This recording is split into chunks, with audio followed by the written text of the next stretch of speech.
so laid out, so modern.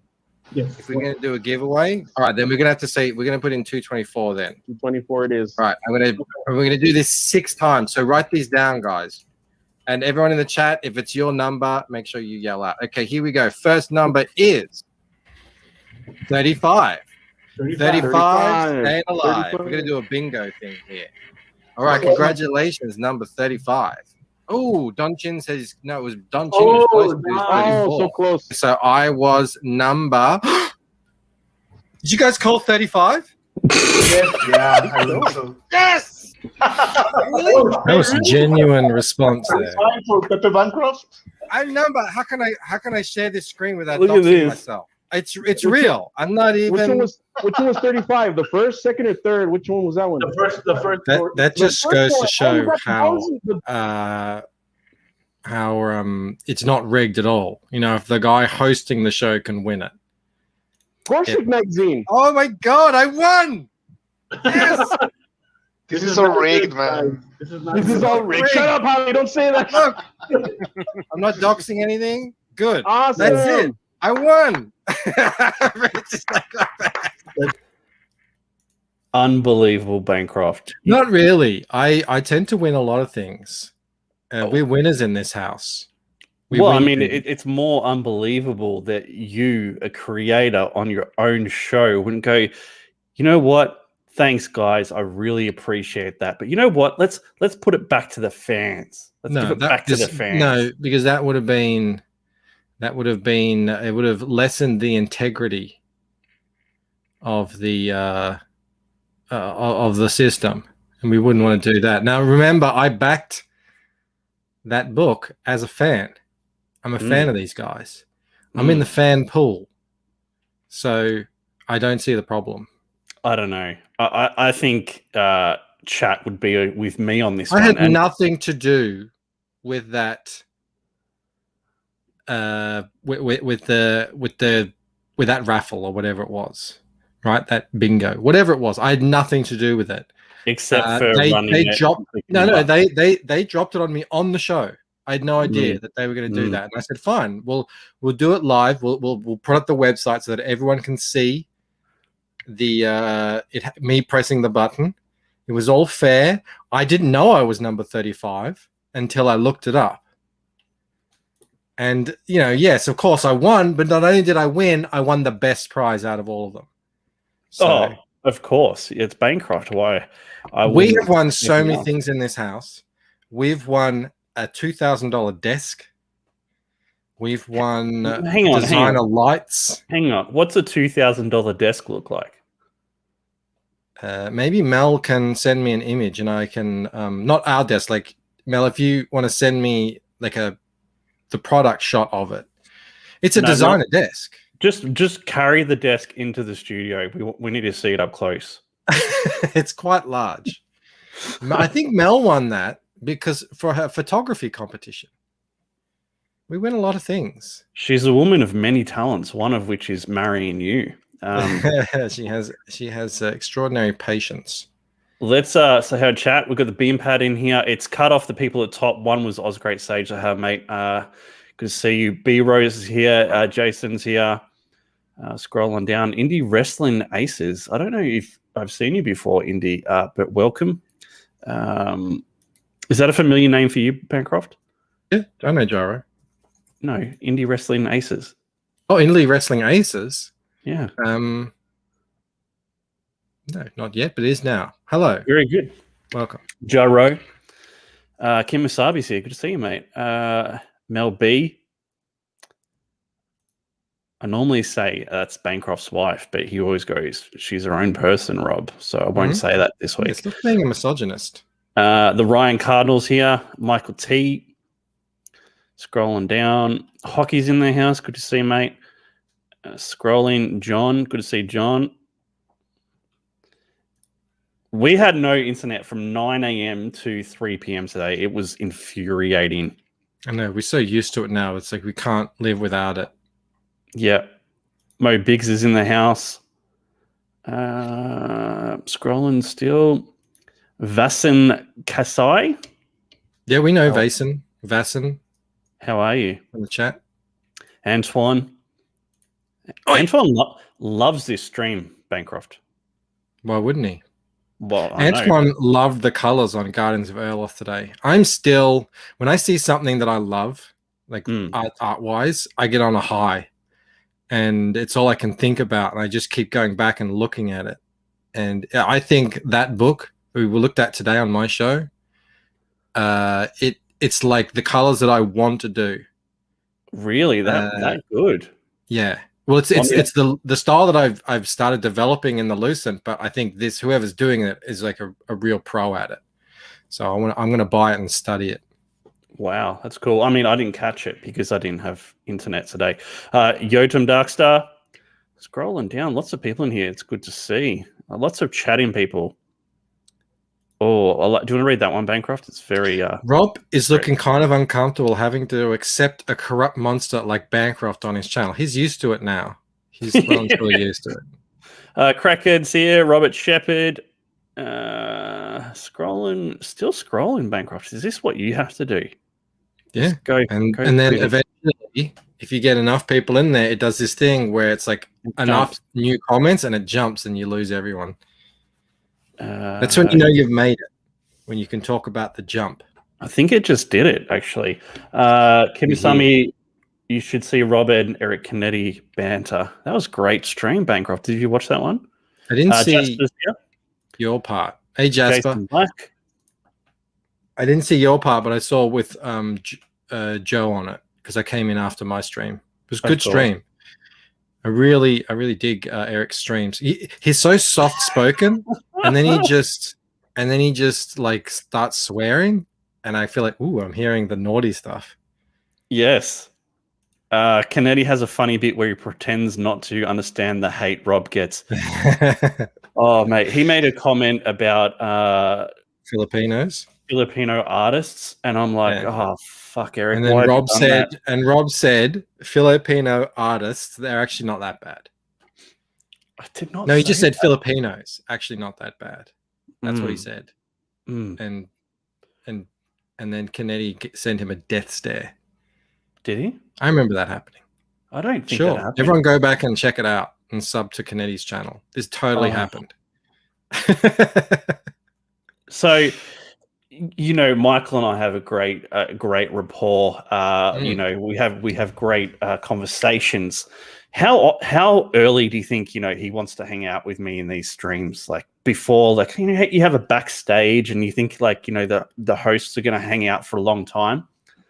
What does the chat think? Like, how long does Bancroft want to hang out with me? How early before the show starts do I take the link? Is what you're saying? Exactly what I'm saying. What's up, Anyone who knows me will be able to answer that. People who don't know me personally, you know, they could probably guess. I reckon they'd be able to guess. Yeah, we're talking. No, wait. Let them answer. Hockey says 0.5 seconds. Osgrade Sage 2 minutes after start time. Latecroft John's 15 seconds. Jason's 3 minutes. Who else? Anyone else? Someone's righter than others. Someone's more correct. I know that didn't come out right. That's more something correct. That I would say. Now, well, I'm not hashtag just a writer. I have to use my brain for art stuff as well. Oh, right. I like it. Mo Biggs, the question is, Rob sends me the link like half an hour before the show starts. But I take the link at what time before the show? Before the show is scheduled to start. We've got 5 minutes, 0.0001 seconds. Anyone who's ever received a link from me and from my show knows I don't mind cutting it a bit late. So that's a clue. Who are you going to give it to, Rob? Well, I think this is pretty accurate from the Beampad and Mo. It's somewhere between 1 to 3 minutes before the show he pops in. You know, I got things to do. I got a life, Rob. Yeah, I know. What's that like? I got magnets to stick onto hats. Eh?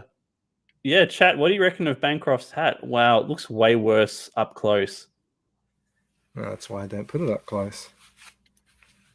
I just Yeah, have it like that. Kim Usabi says, I'm lucky to jump on 30 seconds before Comics Mate goes live. But you have to talk to Dean. Bancroft gets to talk to me. It's a completely different equation. Like Data in Star Trek, 30 seconds is a lifetime for Kim Usabi.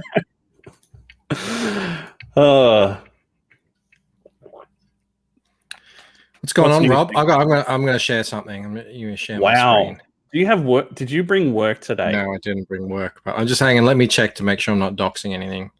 Uh-huh. Yep, it's all good.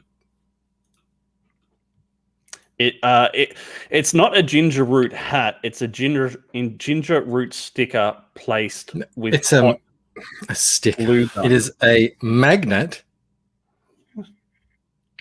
hot glue gunned to a hat. Yeah. That's the kind of man Mel married. Yeah, I know I said Star Trek, Antoine. You know me. If I say something bung, I just roll with it. I don't pretend anymore. I'm just like, whatever. That's on the internet now. Oh, what's a good observation, though, wasn't it? So this is... I just got this just before.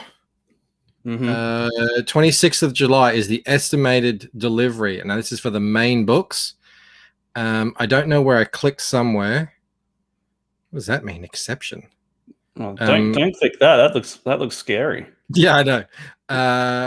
I don't know where I clicked somewhere, but it said that there's one package.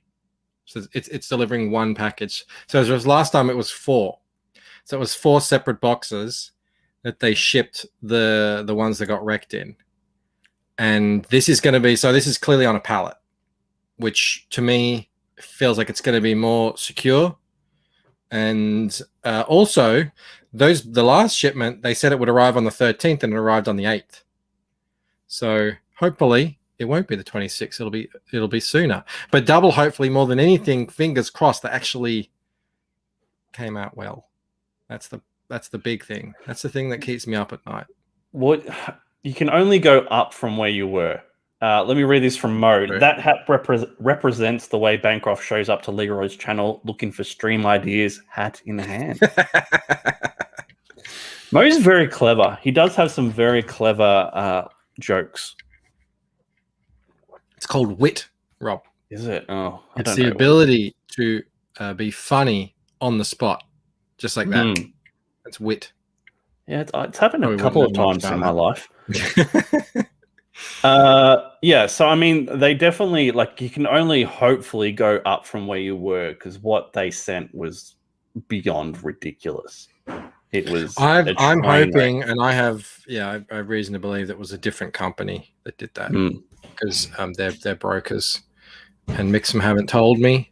But considering it's got, it's a different kind of book in terms of the, it's 80 pages, it's perfect bound, it's got the UV spot, it's got the matte lamination.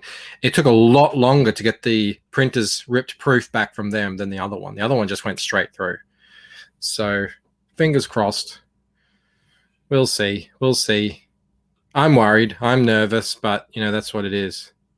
Next time, we've spoken about this, Rob. Privately, I'm going digital next time. I don't care. Like, this whole idea of you don't get to see exactly what you're going to get when you print offset. Lithograph. It's not worth the heartache. I don't understand it though, Bancroft. Like, with the digital process? Yeah, but with the digital, it's pretty accurate as to what you get. Is like, it's exactly accurate. If you get a digital test print.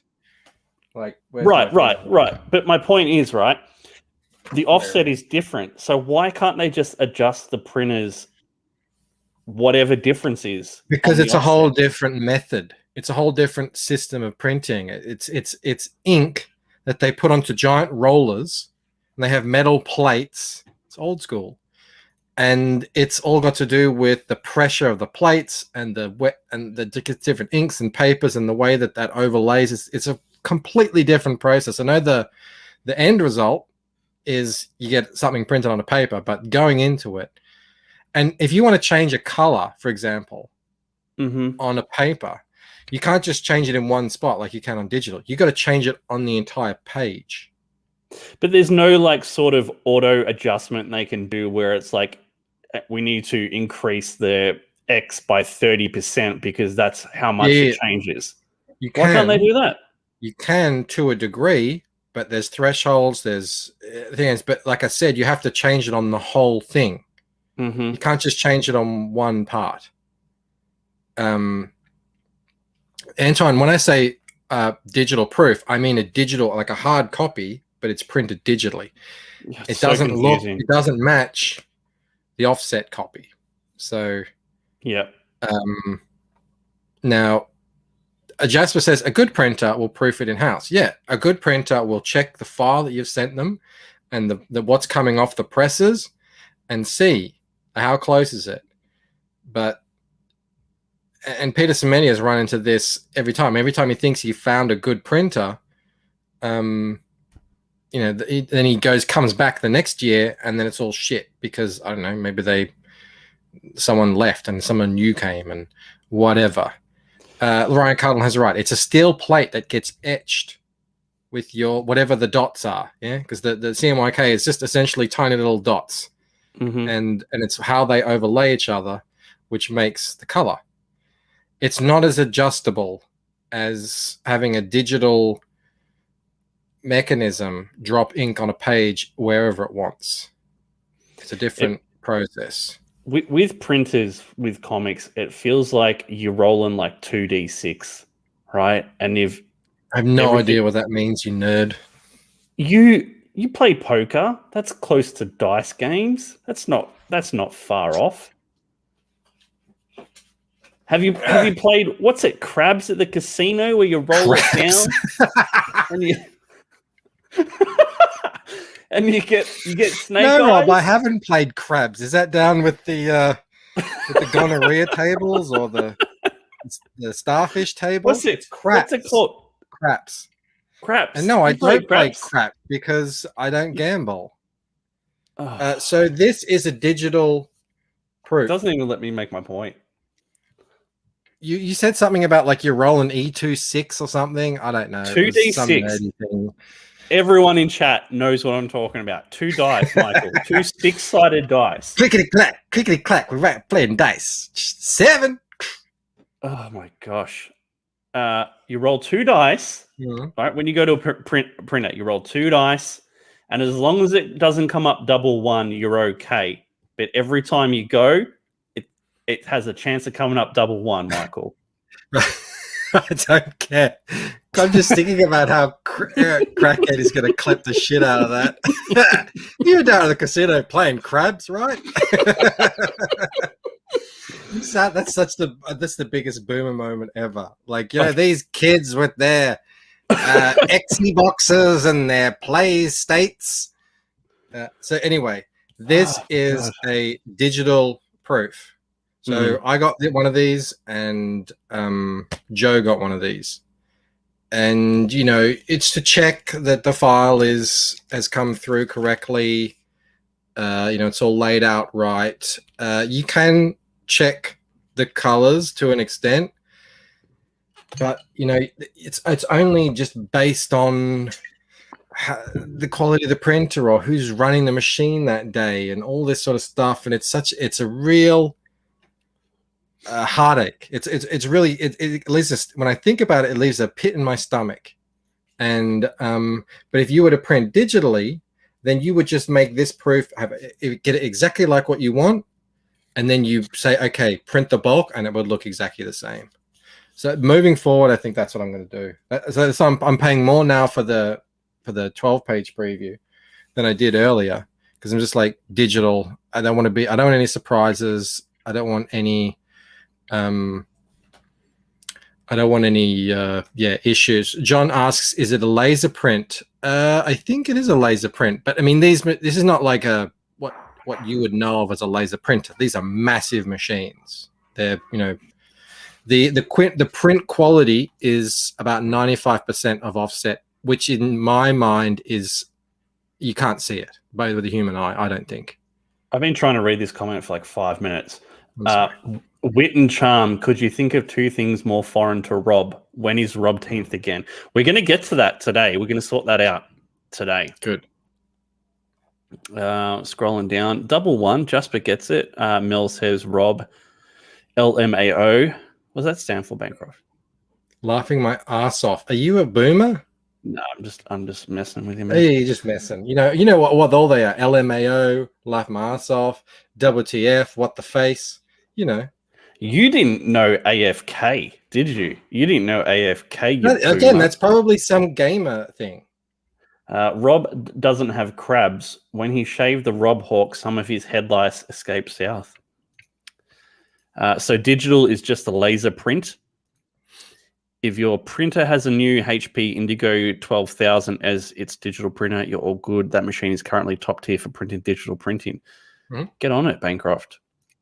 Yeah, well, I think that's what Mixum uses for digital. And I know the two guys I'm going to get proof copies of. I'm going to pit them against each other. I'm going to pay for them for a proof copy, and I'm going to check the quality and see who's best. That won't be cheap though. One of them, I don't care. It's not going to be super expensive for a 12-page print. It's not going to be. Yeah, it's going to be $30 or something.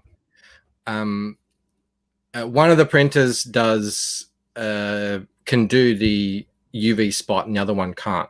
So I want to test out the one who can to see what his print quality is like, because I know it is good on other things, but we'll see with comic books. And you're using my guy and someone else, yeah? Yeah. Cool. Very cool. Yeah, because I know that your copies are immaculate, like your prints. So yeah, I'm happy to go with that guy, but he doesn't do UV spot. And if I want to in the future do UV spot, it'd be good to know that he can do it. I saw a really good printer in the US that did like crazy cover stuff. That interests me. There's medicine for that, Rob. Is there? That's good to know. David Feeds popped in 20 minutes late. Switzerland CG represent. Not cooties, girl germs. What's girl germs? It was asked, Beanpot asked, do Australians get cooties? Yeah, we don't call it cooties. We call it, back in school, it used to be girl germs. Back in primary school. Obviously. Should we get into it, Bancroft? It's only 23 minutes in. I don't see why not. Okay.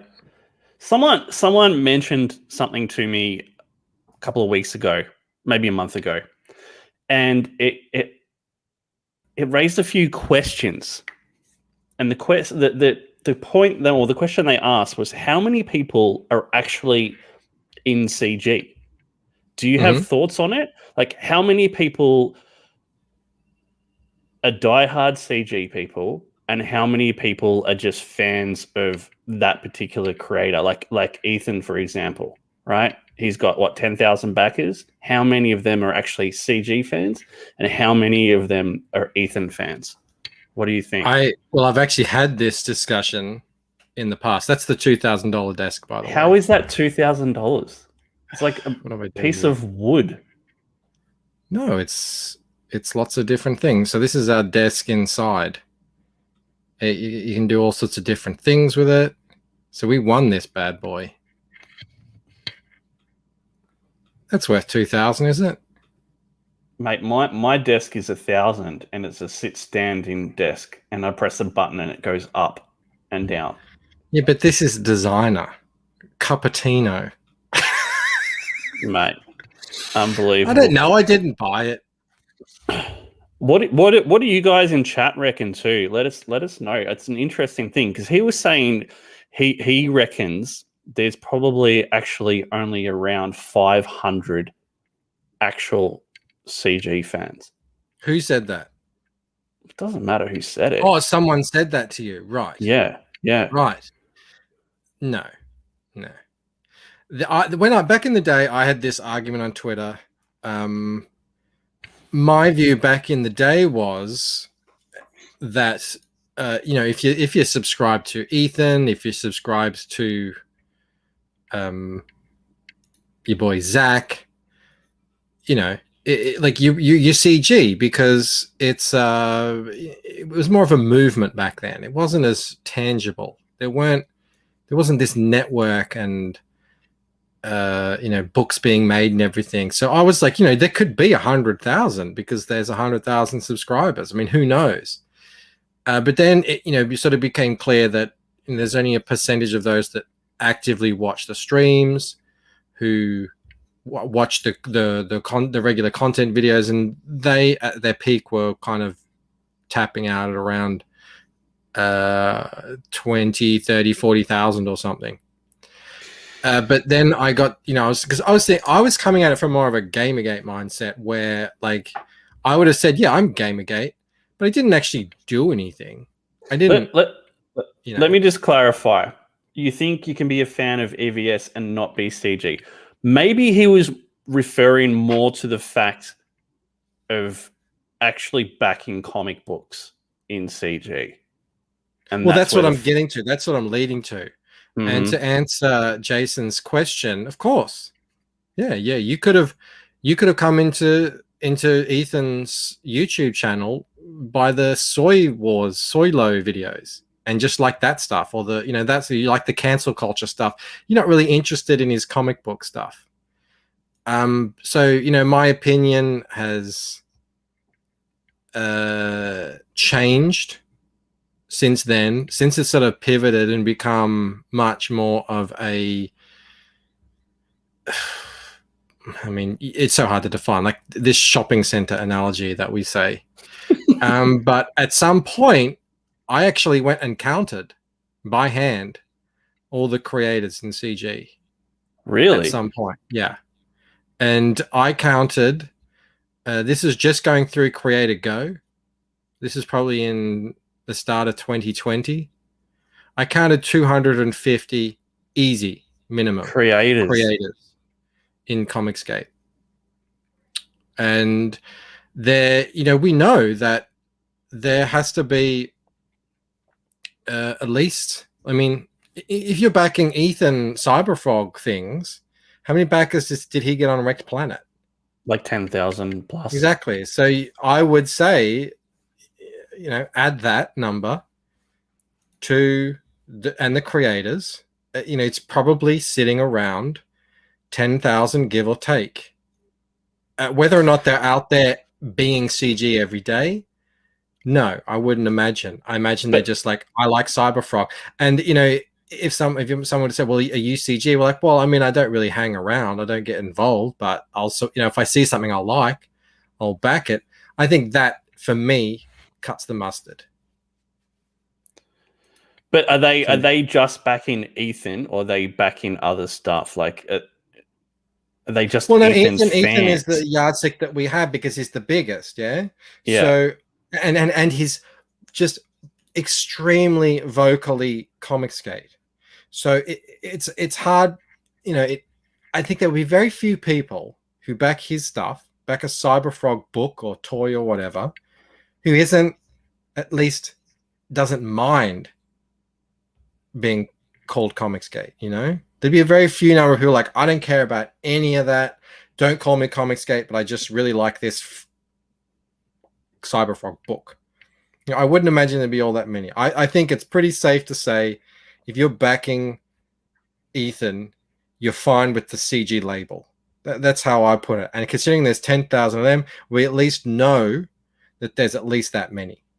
And now if he puts out a video or go like on a stream, it could get 20,000 plus views. I don't know how many of them are unique views, but if you're watching a stream, then you're probably okay with, or a video, you're probably okay with CG too.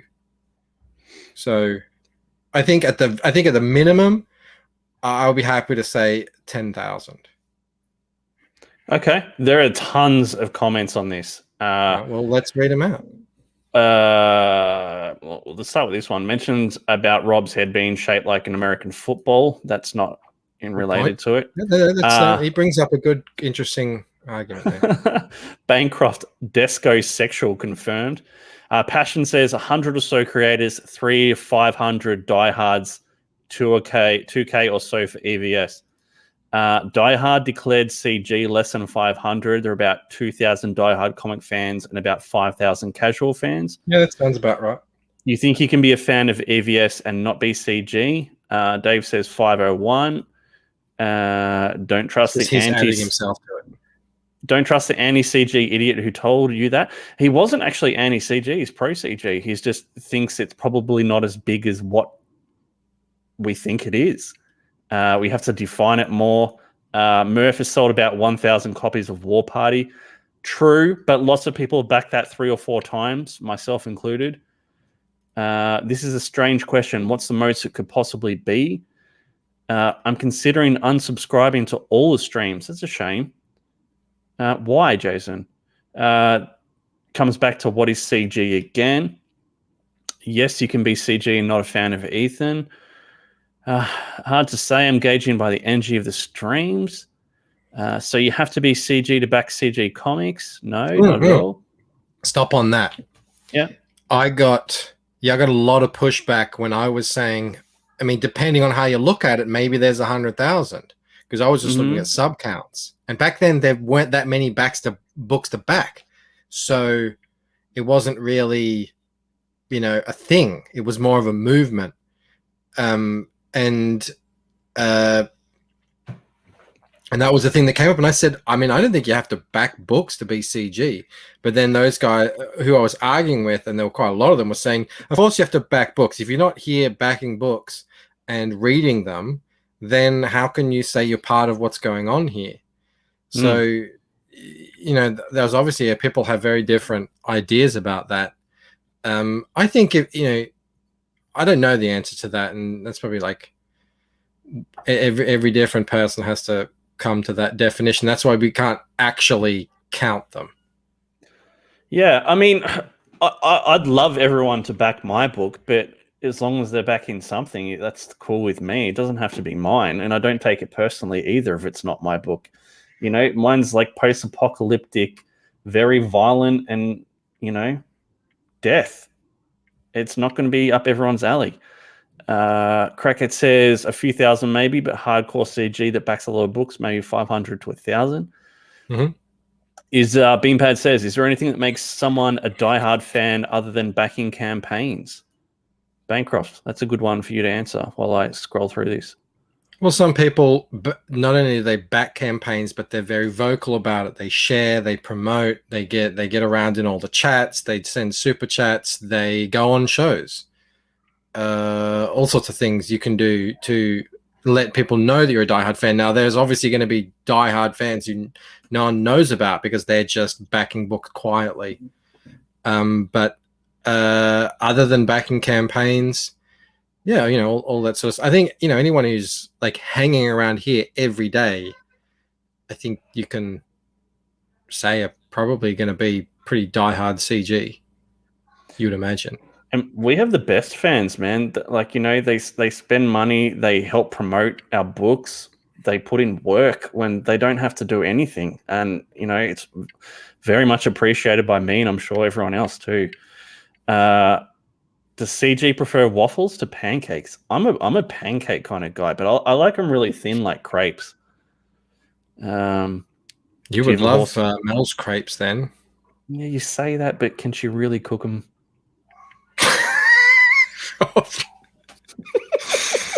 You're digging a hole, my friend. My goodness.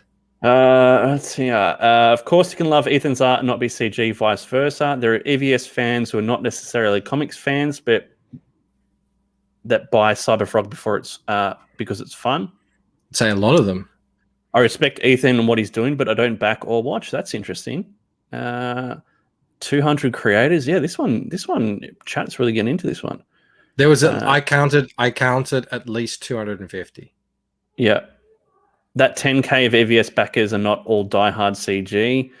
No, but that wasn't the question. The question wasn't like how many diehard CG fans are there. Was it?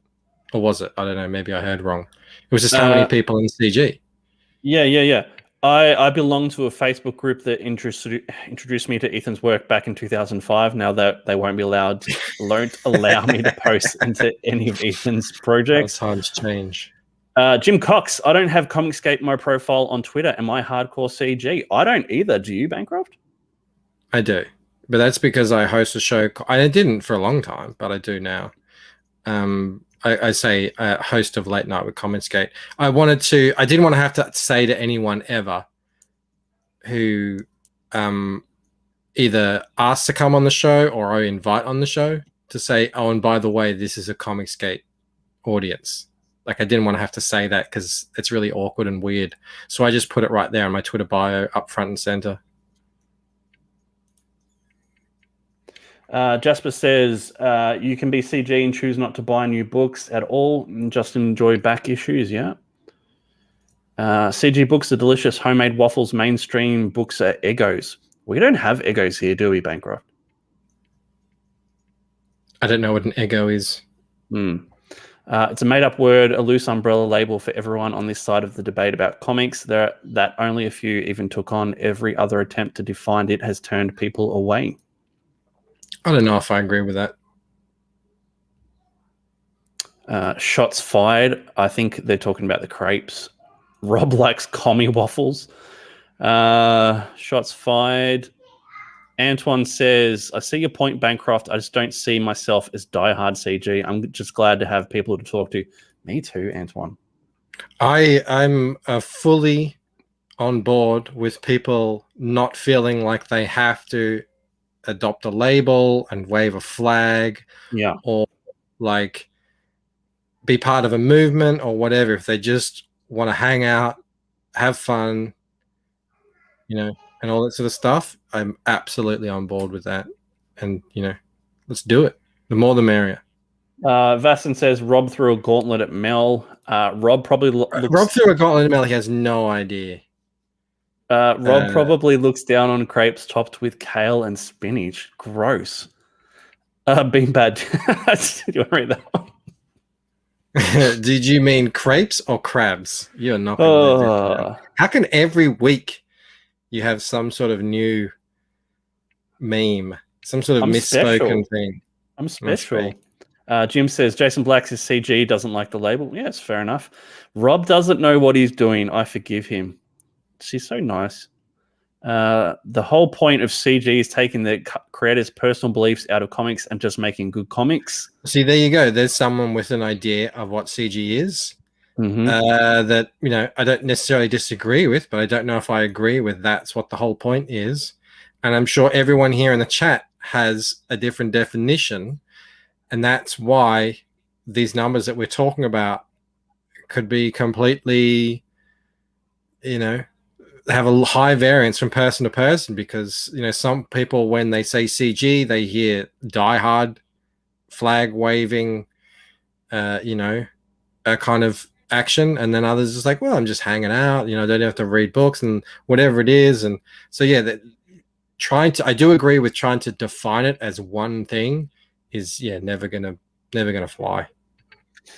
I've been very frustrated. This is Antoine. I've been very frustrated with the quality of the product I've received, writing, art, color, and that really lit a fire under my ass. I was the exact same way, but it was what I was seeing come out of not really the mainstream, but like entertainment in general, and it was just shithouse. Jason Black says your pool of potential customers is 250K. That's love that to be true. That's why I started right there. I mean, why not? If the books are good enough, which clearly Antoine doesn't believe yet, but they can get better. That's the whole point. This is just the beginning. Then that would be wonderful if 250,000 potential backers. I'm trying to get to all the comments here, but it's going fast. Mel B, you're a queen among heathens. Yes. An Eggo is a frozen waffle. That sounds disgusting. Doesn't sound good. Following the group, I admire their passion for CG. It's just a brand name. Frozen toaster waffles. You watch Stranger Things. Yeah, it's gone really fast. You watch Stranger Things, Michael. You should know what an Eggo is.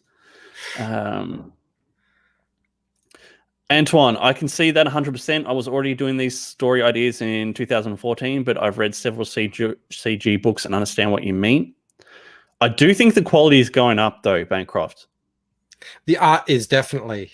The storytelling remains to be seen. Mm-hmm. I have received a couple of crackers, which I'm very happy that I've read. But yeah, they're definitely still in the minority. And, you know, I guess it's just sort of the nature of the beast, isn't it? The art sells the books, so the prettiest books get the most backers, and that's sort of what the focus is on. I don't know how to solve it. I just hope that, you know, the free market, this is the whole what's going on here with crowdfunding is very market driven, and I have faith in the market that it will sort things out and the cream will rise to the top. You know, as long as, and we've seen word of mouth has been a massive driver of sales in CG with Narwhal, with Dave Brink and Perfect 10, with who else? Russ Leach, Monster MD now. People rave about that. Like, there's a lot. Obviously, Replicator. Rob Arnold, Replicator. With your amazing words, it's decent. It has a story. It makes sense. Yeah. That's that. Having a story, having a plot, characters that make sense, you know, actions and consequences. They couldn't even do that at the end of Game of Thrones. So, you know, what I'm saying is, if you can put out a story that makes sense, that has a plot that's understandable, you know, story arcs, character arcs, actions and consequences, man, you are way ahead of the curve, like crazy. Jasper Absolute. says, Jim Cox says there's another one that's getting fantastic word of mouth. Yeah, and it's not just necessarily the actual quality of the books, but the care, the customer service, what goes in the package, how quick it is, all those things play into it as well. Antoine says, Jasper says, I'm with Antoine. I can't endorse the behavior of everyone that calls themselves CG. That's crazy talk. 100% agree with you. I think there are people that call themselves CG that are not CG, that just try and use these fans to get their books backed. And I think there's people that are insane in CG that have said insane things and do insane actions. I've got in trouble for calling them out in the past. Comics attracts eccentric people. I've learned that. I'll just leave it like that. Leave it there. I think Ali's saying I won't back anything on Kickstarter. Yeah, fair enough. Kickstarter, don't even start me on Kickstarter. I won't start you on Kickstarter. GK1, we have to give Arnold Bancroft and the Buttons credit for maintaining these fake accents for so long. That's not easy. That gives me way too much credit, GK1. If you think I'm intelligent enough to keep up an accent for this long, it's just not happening. I backed this on Kickstarter just recently. But I mean, I didn't look at it backing Kickstarter. I'm backing this guy. He's one of my favorite creators, and that's where he puts his stuff. So what am I going to do? Deny myself his awesome stuff? I don't know. Naylor Malin, I've only read a few good CG books so far, which was Cyberfrog and Graveyard Shift. I didn't even particularly like Jawbreakers. Lots of people have said that. The books need to have good flowing writing as well as art. Again, and that's something that we talk about, Bancroft, that everyone needs an editor. It's going to improve the quality of the stories getting out there dramatically, I think. They were talking about this a little bit on Joe Sontag's, and also Kyung Lee put out a video. It was great recently about the whole process and everything, and the editor thing he brought up was like that was the one he really emphasized as well. And you know, an editor won't save you if your story is just complete rubbish, but it might make it readable at least. Yeah. Antoine says Kickstarter or Indiegogo, I care for most about the product, but I prefer the money to come out right away. Yeah. Yeah. Yeah, I mean, obviously, Replicator was I'd good. much rather back on Indiegogo. And there's a few books that I really would want to have bought on Kickstarter, but I was like, you know, it's not that I'm in love with this guy or anything. So I don't back him. GK1 says Replicator was good. Jason says I'd have to check GK1 sources, but it sounds legit. The Kickstarter versus Indiegogo debate would be moot if I ever opened GoFundMe to the public. GoFundMo to the public, which I won't. Kickstarter has been awful to the creators. Yeah, I won't go into it too much, but there's a creator on there who does comics who has fleeced backers in the past, does it repeatedly under different company names, and they don't stop him. And people have complained about him. I've complained. Multiple other people have complained. And Kickstarter, they pretend to have all these high and mighty morals. But when it comes down to at the end of the day, they do not give a shit about the backers. They just want to make money. And that's bullshit. My philosophy, though, is, you know, it's so rare to ever find any company, any corporation these days that has any kind of ethical business standards.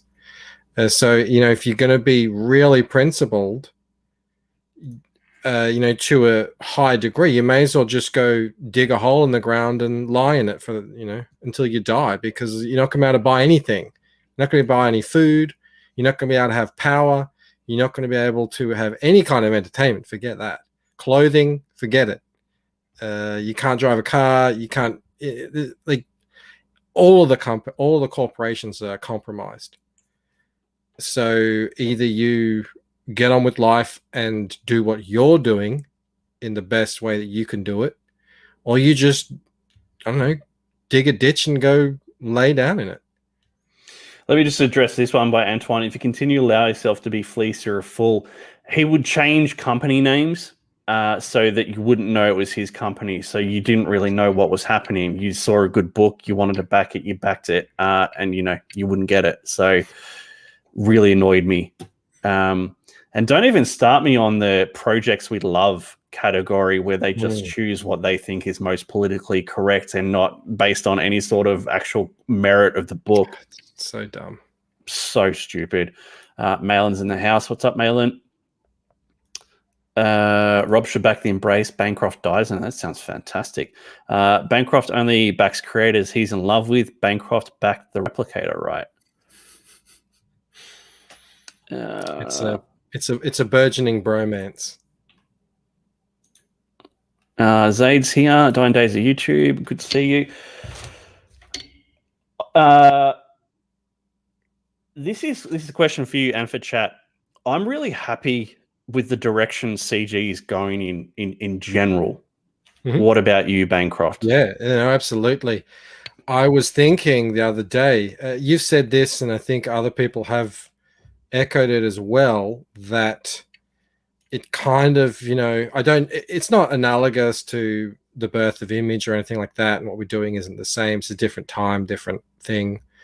But it is possibly one of the best times to like start a comic or make a comic, or, you know, like you see what's going on with manga and the, you know, the height of what a creator with a good idea and a good story can do in 2021. And with CG, anyone can get in and do that. There's no real gatekeeping going on. It's just a free for all. It's the Wild West. And I don't know if you're familiar with it, but back in the day, in the early part of the 20th century in Paris, there was a similar thing going on with artists and poets and writers in Paris. And, you know, people would travel all over the world to just go live in Paris, and that, you know, all of the art of the 20th century, the great art, kind of burgeoned out of that. Is that a word, burgeoned? It grew out of that. And I feel like this, I don't know if it is, but it feels like it could be. And I just think there's so much energy, and there's so much happening all the time. that, I feel like maybe it might be, and in 20, 30, 40 years they look back on this period and go, wow, like this was crazy. I also hear stories about California in the 60s and 70s for rock music, how everyone would go, and all these great bands came out of it because they were all together working on music and competing against each other and all that sort of stuff. And I feel like that could be happening here. I hope it is. But definitely, I'm digging it. I'm digging it. And what about the fans? What do you guys think? Are you happy in general in the way it's going? I want to just bring up this Kemisabi's point for a sec. I never thought I could get a comic made if it weren't for CG's success. Now it's happening. And the really cool thing about it is if you do the right thing and your book's good and you treat your back as well and you promote, you do all the right things, you can grow that. And like there's no reason why it can't do a lot more next time round. And that is so cool. Like it's not a one and done thing. Like you've got a chance to actually build something here. I think it's awesome. Yeah, I'm not saying it's going to happen, especially to you out there listening who's got an idea for a book. But I'm saying the general feeling and there's optimism out there. There's the feeling out there that anything is possible right now. That's the feeling. Like we don't know what actually is possible. At least it feels like anything is possible at the moment, and that is rare. And that feeling didn't exist in indie comics 5 years ago. That didn't exist. This is a new feeling out there in the population that, we could do anything. If you get enough of an audience, a big enough audience, we could almost do anything. Like movies, games, with your comic, who knows how big it could get. It's very exciting, I think. I think it's great. Let's see what chat's saying. Anyone can get into CG is such a wanton harlot. Anyone can get in. CG is such a wanton harlot. She's saying CG is a slut if anyone can get in. Echoing Bancroft, our community is a great place for indie creators to fellowship and stay energized and improve. And that's the thing, Antoine. Like I think everyone has to improve. Because there's more people that's come what in. I'm saying. That's the market. That's the market forces at play. They will force it. If you don't keep up with what the market is doing, whether that's the way you present your book, whether it's the art in your book, whether it's the writing, whether it's the way you promote, if you don't keep up, you're going to get left behind. And I think next round of fulfilled books, we're going to see a lot of this. A lot of these boxes, that's one thing. This is one thing. And I think we've already seen, if you look at all these Comicsgate Fulfills photos, look at the art on the covers compared to what it was in 2018. Yeah. From, the majority, from the plurality of small indie guys in the scene. It's getting better. As I said, the writing, we'll see. But I don't see why the market forces wouldn't affect the quality of the story as well as everything else. Crackhead says, no, Rob, I'm not actually happy. Is he joking? I hope he's joking. It's hard to tell with Crackhead. Seriously, crowdfunding has opened up the doors for people to succeed if they're willing to put in the work. Jose Garcia, it's cool to have the chance to have your own comic series without having it attached to a big company. Yeah, it's awesome, man. GK1, I cherish my wax seals. I have them safely stored somewhere I can't remember right now. Yeah. Hopefully not anywhere too hot. Some people still have them. Like they keep a hold of the wax seal, Bancroft. They just rip it off and keep it. Yeah, we did. Why not? Yeah, it's cool. Jaro, CG reminds me of a mix of old school Image and the 60s underground comics. Zach keeps saying you can do this without a twatter. How? Well, with Zach, he built an incredible YouTube channel, right? So he can do that. But I don't think that it applies to everyone else unless you've built a channel up yourself to some level. But I mean, Twitter is where we all hang out. So I don't know if Zach has the the perspective of a new creator coming into it now. Mm. When he hit the scene, it was very few people talking like he was.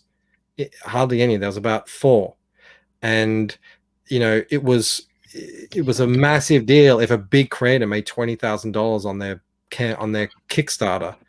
It's such a different field now. I mean, it's not about Twitter per se, but Twitter is where a lot of us interact and network and chat and all that sort of stuff in the text form.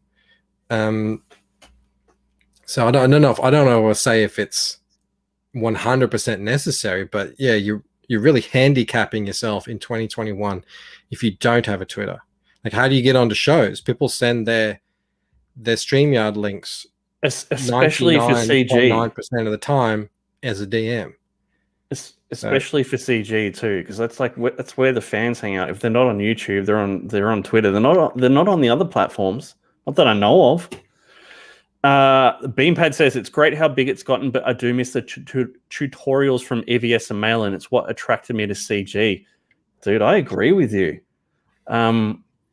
When Clayton and Corey and I were doing those shows on how to draw comics, we'd get Mail-In on and Fragger, and they do drawing stuff, and I thought they were great. I'd love to see stuff like that again. What about you, Bancroft? Not really. Fair enough. I mean, I don't know. It's not why I'm here. I like the entertaining streams. I like to have fun. I like to just relax and hang out with friends, sort of stuff. There's a lot of channels out there, big channels, doing tutorial stuff. And I love watching them, but not part of CG. I watch Colors with Kurt. I used to watch Proco. There's plenty of people. All those friggin' concept artists that I just watch because I'm in awe and I don't understand how they do it. Even though when I watch them do it, I still don't understand how they do it. But I'm not really that interested in it. If I want to know how to do something, I'll just you can now just Google how do you draw water reflections in comic ink or something, and you can find a video on that.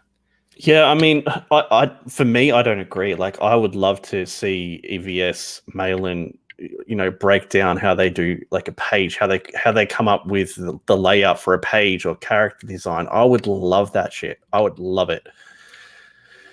Antoine, Wax Seal, what are you guys, Tywin Lannister? That's what I'm telling you. That's what I said. He picked a medieval sealing mechanism for his futuristic sci-fi book full of cyborgs and robots and hey, you do you, Rob. Hey, sometimes it makes you feel good, do it. Sometimes the rule of cool just obliterates all logical thought. You do you, Rob. Okay. Devilfish, overwhelmed with the amount of projects I want to back after coming home to a 2-income household. Cool. After coming back.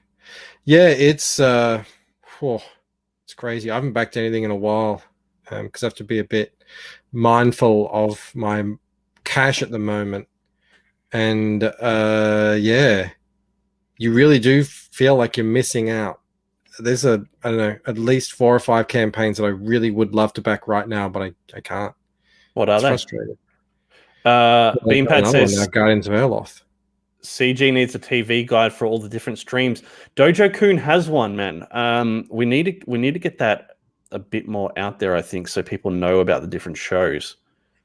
Passion says drawing streams are boring. With that being said, watch mine on Twitch at 2 p.m. today. I actually like Ethan's drawing streams because you get to see the non-showman side of Ethan, just the comic book artist, and the guy talking to his fans, and those are hardcore Ethan fans who tune into a drawing stream of his. It's cool in a kind of relaxing sort of way, but I don't think the crowd is calling out for them. I haven't seen anyone really nail the drawing stream format. I just don't find them terribly interesting. Yeah, it's a tough one. That's a tough one. Kim Isabi says, "What about a tutorial on drawing hands, Bancroft? Would you watch that?" Why would I need to watch that? Because you can't draw hands because you suck at drawing hands. That is a meme. Look at take your hat off. Take your hat off. Turn it around and have a look. Everyone is having a good laugh at a meme. It's not real. It's not a real thing, obviously. Beanpad the says hand, more. the hand is the biggest thing on my cover there. Although I did have to use reference for that one. That's like a serious. Did you make Mel do handstand, one-handed handstand? No. I was like, okay, put your thing like that, and I took a photo because there's a lot of curves in here. There's a lot of folds and weird things that I don't really know about. More of the fan page reviews. What's he talking about here? Oh, so like you send your artwork to Malin or Ethan, and he'll give you a review. Again, I'm not that interested in that, but I know some people are. I don't think it's terribly many people. Justice says Finch does the best draw streams. And Andy Monster says hello. Ryan Wins here. Good to see you. I'm not reading that comment, Antoine. Dying Days of YouTube. I'm absorbing and formulating from so many CG sources on writing art campaigns and fulfillment right now. I'll wait to get the book I've paid before I buy anything else from Rob. Yeah, well, I mean, if you've bought it, Antoine, it's going to come with a wax seal, man. So you're going to get the magic that Michael and everyone else has got. I've got it right here. I've got it right here for reference. Oh, hang on, where'd it go? The wax seal? It's around here. No, the replicator. Oh. Here is a question that I want to ask you and the chat. Do you have people you trust around you to give you feedback that you value? I don't know. I hope so. How do you know if you do something, like if you draw an art piece, right? Yeah. How do you know it's good? How do you know it's not shit? Who do you ask about that? Well, I don't really care all that much, and that's probably a problem of mine. Billy Tucci just is going to release his She omnibus, and I thought this would be a great time for me to reshare my my She speed draw that I did, because my audience has grown since I did that, so a lot of people wouldn't have seen it, and I looked at it and I was like, oh, I really didn't do her face well. Like, she's not pretty, she doesn't look sexy. She looks kind of mean and weird. The whole rest of the body and everything was cool, but and I shared that out, on the internet at the time, and no one came back and said, dude, you should fix her face. There's something bung there. But now that I've kind of learned to be more self-critical, I went and looked and said, oh, that face is a bit whack. I've got Joe for that. For the Lucent, he'll tell me straight up, like, this is not your best piece. So Joe, I pay Joe so he can tell me about the art, the story, everything. What's not working. But other than that, I don't know. It's not really something that when you post art, say on Twitter or whatever, people don't usually say, hey, can I just suggest that you do this? Yeah, and that's my point though. Like, don't you need to have people that you trust, like Malin, for example, who knows what he's talking about with art, like someone like that? Obviously not John. Well, if I asked, I'm sure there's a lot of great artists that I've made connections with now that would tell me But I do pay Joe for that. So But to be fair to Joe, he's not an artist. Yeah, that's true. But he's kind of looking at it with a highly critical eye. If I really wanted to step up and really take a shot at becoming a lot better, I mean, I suppose I could go and seek it out, but I don't know if I have time to do all that. Because the next point is, I mean, I ask people like you, ask people like Clayton, because I'm not an artist. So if I've got art questions, I need to go somewhere to get the truth, right? If I think something's not great, I have to ask people about it. Like, I've got an editor as well, but he's an editor. He's not an artist. My other question is, what about the big guys? Do they have people that they ask questions to that can give them honest feedback? Like, if John has a question, who does he ask? I've got no idea. John styles himself as the next Jack Kirby, so he probably doesn't need to ask anyone.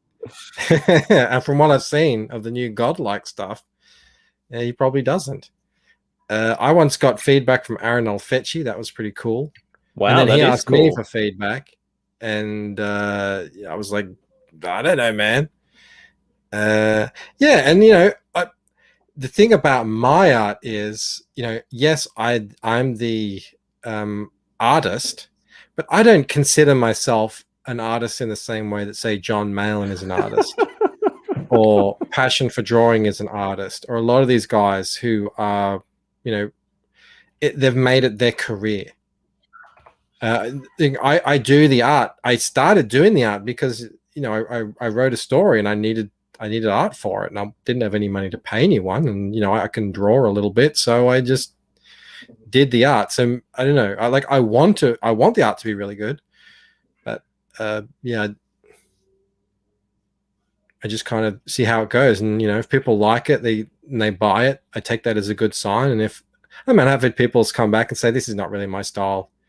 It's too, there's not enough whatever in it. And I said, all right, cool. Well, I'll try to get better. I sent John the link, so he may or may not pop in. He's welcome to. I'm pretty much an art god. I don't solicit advice. That's fair enough. There you go. That's what I said. Hit me up, Bancroft. I'll tell you a new one. I'm pretty sure John, EVS, and Shane have a back and forth. Malin gets his powers by entering other people's chats and sucking their creative energies with psychic trolling. There you go. We're in trouble then. You can just look at it and see if it looks cool. You don't have to have an art degree. I think there's a lot of truth to that. But you do need to study certain things. And when I say study, I don't mean like at school. Like, you need to learn about certain things because your eye develops, and there's things that I couldn't see 5 years ago, things that I couldn't see a year ago, things I couldn't see 6 months ago that I can see now, that are issues that need fixing or improving on in the future. So as long as you're continuously doing that, I just think your art will get better and better. And as I said, I personally don't have any aspirations to be the next godlike John Malin. I just want to be the best artist that I can be and see where it goes.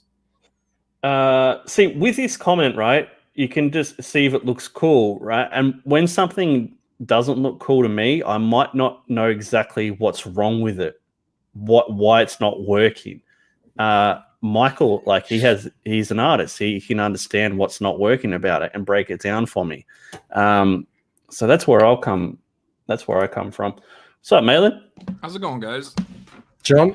Yeah, you guys may not believe it, but like Shane, Ethan, and I, like, we do 99.99999% of all of our conversations on stream.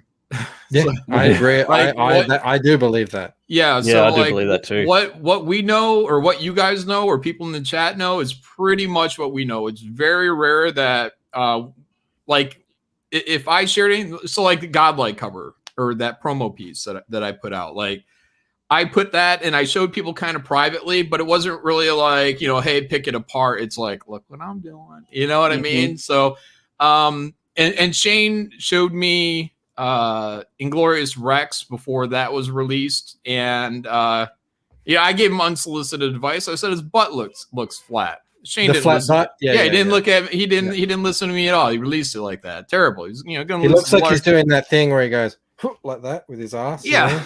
So I was like, Anna's not gonna like that butt, dude. So, but no, we don't really back and forth the art. Ethan's, I don't think ever showed it. And, maybe in the Comicsgate live room, with where Ethan's in there, maybe a piece in there will show up, but and all the artists can ooh and ah, but I don't know how many people are really looking for feedback. When you talk as much shit as I talk, you got to draw twice as hard to destroy everybody. Is that why you do it? You're like, this is going to have to be my fuel. Like, sure. I mean, everything's motivation. You want to draw, not everyone, but those that are hungry. You want to draw twice as hard as everybody else. And when you run your mouth, like, you have people just waiting to tear you apart. And, that's artists, peers, everyone from top to bottom. So, and it'll happen. Yeah, if you paint a target on your back, you got to stay nimble. Yeah. So do you have art questions that you go to anyone for, or it's just like you just do you? Yeah, no, I just draw. So look, I mean, okay, so like back in the day, I mean, we can go all the way back to like 2001, 2002 ish when I was doing like Digital Webbing Presents. So I went to message boards when I was younger, like most people did. Most people our age went to message boards like Digital Webbing, Pencil Jack, and we would post art up there. And that would always be about eviscerating, and a lot of ego in there too, but it'd be about eviscerating the other piece of art in there, not always eviscerating. I got banned from Pencil Jack, so maybe I was a little too harsh, but no, like you go in there and people correct you, and when it stings, it sticks, because it's true.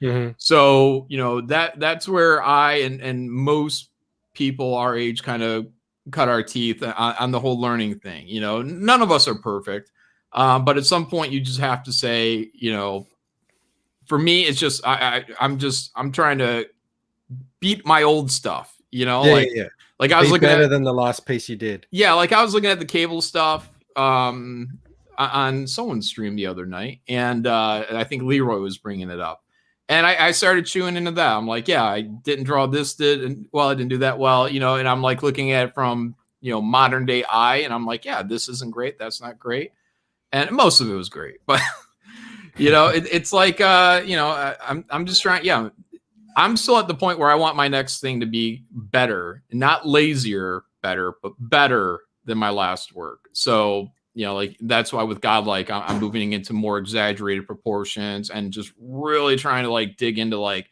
not just say all the stuff I like about 90s comics, but really implement all the stuff that I liked about 90s comics and implement things like Jack Kirby. Because a lot of people, say it like almost like lip service, like, oh, the 90s, they did this better and da da da da. And it's like, well, why don't we execute that? It's one thing to say it, but we have to believe it. Like, why don't we execute that? So, that's what I'm trying to do with Godlike, is trying to execute that. But there's not really much advice I think I can pull from people, and no disrespect to anyone else doing their thing, but like, I got to go back to the well. Yeah, I gotta pull out my old comics. Even like, getting that Wolverine book with the Silvestri stuff in it, a couple weeks ago. It's just like I'm just trying to dig back in and be like, what can I pull from the stuff when I had a smaller understanding of art, and now I have a bigger understanding of art, and let me look at all this stuff with somewhat fresh eyes and say, okay, can I replicate some of these things into my style in a better way now? So I think I have. So yeah, I do the same thing too. I don't really seek out advice. I just I see something that I really like, and I'm like, how can I incorporate that? Like that, I like what he's doing there with that thing or whatever. Like, is that something that I could incorporate into what I'm doing as well. So it's sort of like more like osmosis. And if you have comic books that you loved, that'd be a great source for that. For me, I see stuff on the show. People like tonight, I saw a really cool coloring style. I'm like, I got to look at this. I got to figure out what this guy's doing, why it looks so cool. Mm-hmm. In that discussion, we're talking about like down shots. Like down shots are, just tricky. It's the perspective. I know that I can barely. I did like a Thunderbolts cover where everybody was in a down shot, but like, there's fudgery going on in there. So like, there are points where I could say, yeah, there's something I could learn, and someone could throw out some advice, and maybe it'd be great, and it would stick, but. Also, at the same time, sometimes it's the magic of the fudgery. When I think of like McFarlane and stuff, that kind of makes the appeal of the art. So, I draw the figures that I draw, I'm perfectly comfortable with them. It's like if people want to say there's something jacked in anatomy, I'm at that point. I'm like, I don't care. Like even in my style, like what I'm doing now, it's like I'm drawing out the rib cage, and I'm just like. Well, Silvestri would have just done a lot of these little kind of like pointy oval shapes in that whole rib area, and he would have taken that like all the way down into the gut. And I'm like, instead of actually doing the, your standard kind of ribs and serrated anterior, whatever fucking bullshit. So, but I'm like, yeah, and that stylized, it's less brain work. It's more fun. It's more fun to look at. I really enjoyed looking at like Darkness. When Silvestri was doing that back in the 90s, there's some fuckery going on there, but it looks cool. And so that's kind of where I'm at. I'm just like, how do I put in as much fuckery like Kirby or whatnot to have cool looking anatomy, but also to bring in the exaggerations and all that stuff. And no one else is doing that. Like there's no one I can go to like that's really doing these everyone else is going to push me. Well, you can study Bridgman, Bern Hogarth. You can pull these books up, and you'll learn to get better anatomy. I don't want to get better anatomy at this point. I'm like, I just want to break away, and I want these better exaggerated proportions. And in Western comics, it's not about exaggerations. I hardly at all in the mainstream. It's about drawing a guy that looks like he's 6'2" and drawing a girl that looks like she's 5'10".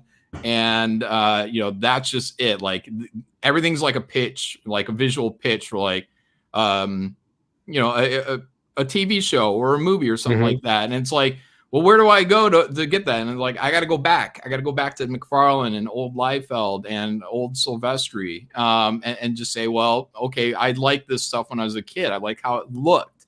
It may not have the perfect understanding, but I like how it looked. So do you get like much feedback from people on social media? Like, do they not go? Really. It might be part of it. Might that's what I'm saying. It might be part of the personality too. You know what I mean? It's like when you just talk big and whatever. A lot of people it's fun for a lot of people. Like people are saying Godlike is the next thing, the greatest story ever told next to the Bible. And then someone's like, Godlike is biblical. And I'm like, yeah, see, look, they're saying it's biblical. And people just have fun, with the hyperbole and So I mean, also if I think maybe if I took myself more seriously, like if I wasn't laughing while saying half this shit, I think I'd probably get more smack talk. But I think most people know it's what I'm saying is so far above my pay grade, like, oh yeah, it's the greatest comic ever made. You know what I mean? Like people just know it, and they know it's tongue in cheek. It's just fun. And I think if anyone invested their time to go through my body of work and say, John did this fucked up, I'm like, okay, like, yeah, all right, yeah, I'm working on Godlike. This thing's gonna be the greatest book of all time. So there you go. So what are you gonna get out of it? I guess, yeah. And why won't you tell people when it's coming? You keep dodging the date. No, I'm not dodging at all. No, like, so okay, so well, that was so I wanted to have it out in June, but I had a bottleneck with Graveyard Shift Volume 3, and I told people back last year, I'm like, I'm not going to launch Godlike and Project Thunder at the time. I'm not going to launch my next project until Graveyard Shift is shipping. So once we start shipping, then I can launch. That was always the agreement. And but I was planning on launching in or shipping in December, so like Godlike was going to be like a March thing or something like that. But anyway, so now because of late artwork coming in, it became a bottleneck. And so I had my colorist and I knew it was going to happen. Now he's got all these pages he had to do. So he wrapped all those pages, and then pre-press guy gets the pre-press guy. Guess what? He was planning on doing this shit in December too.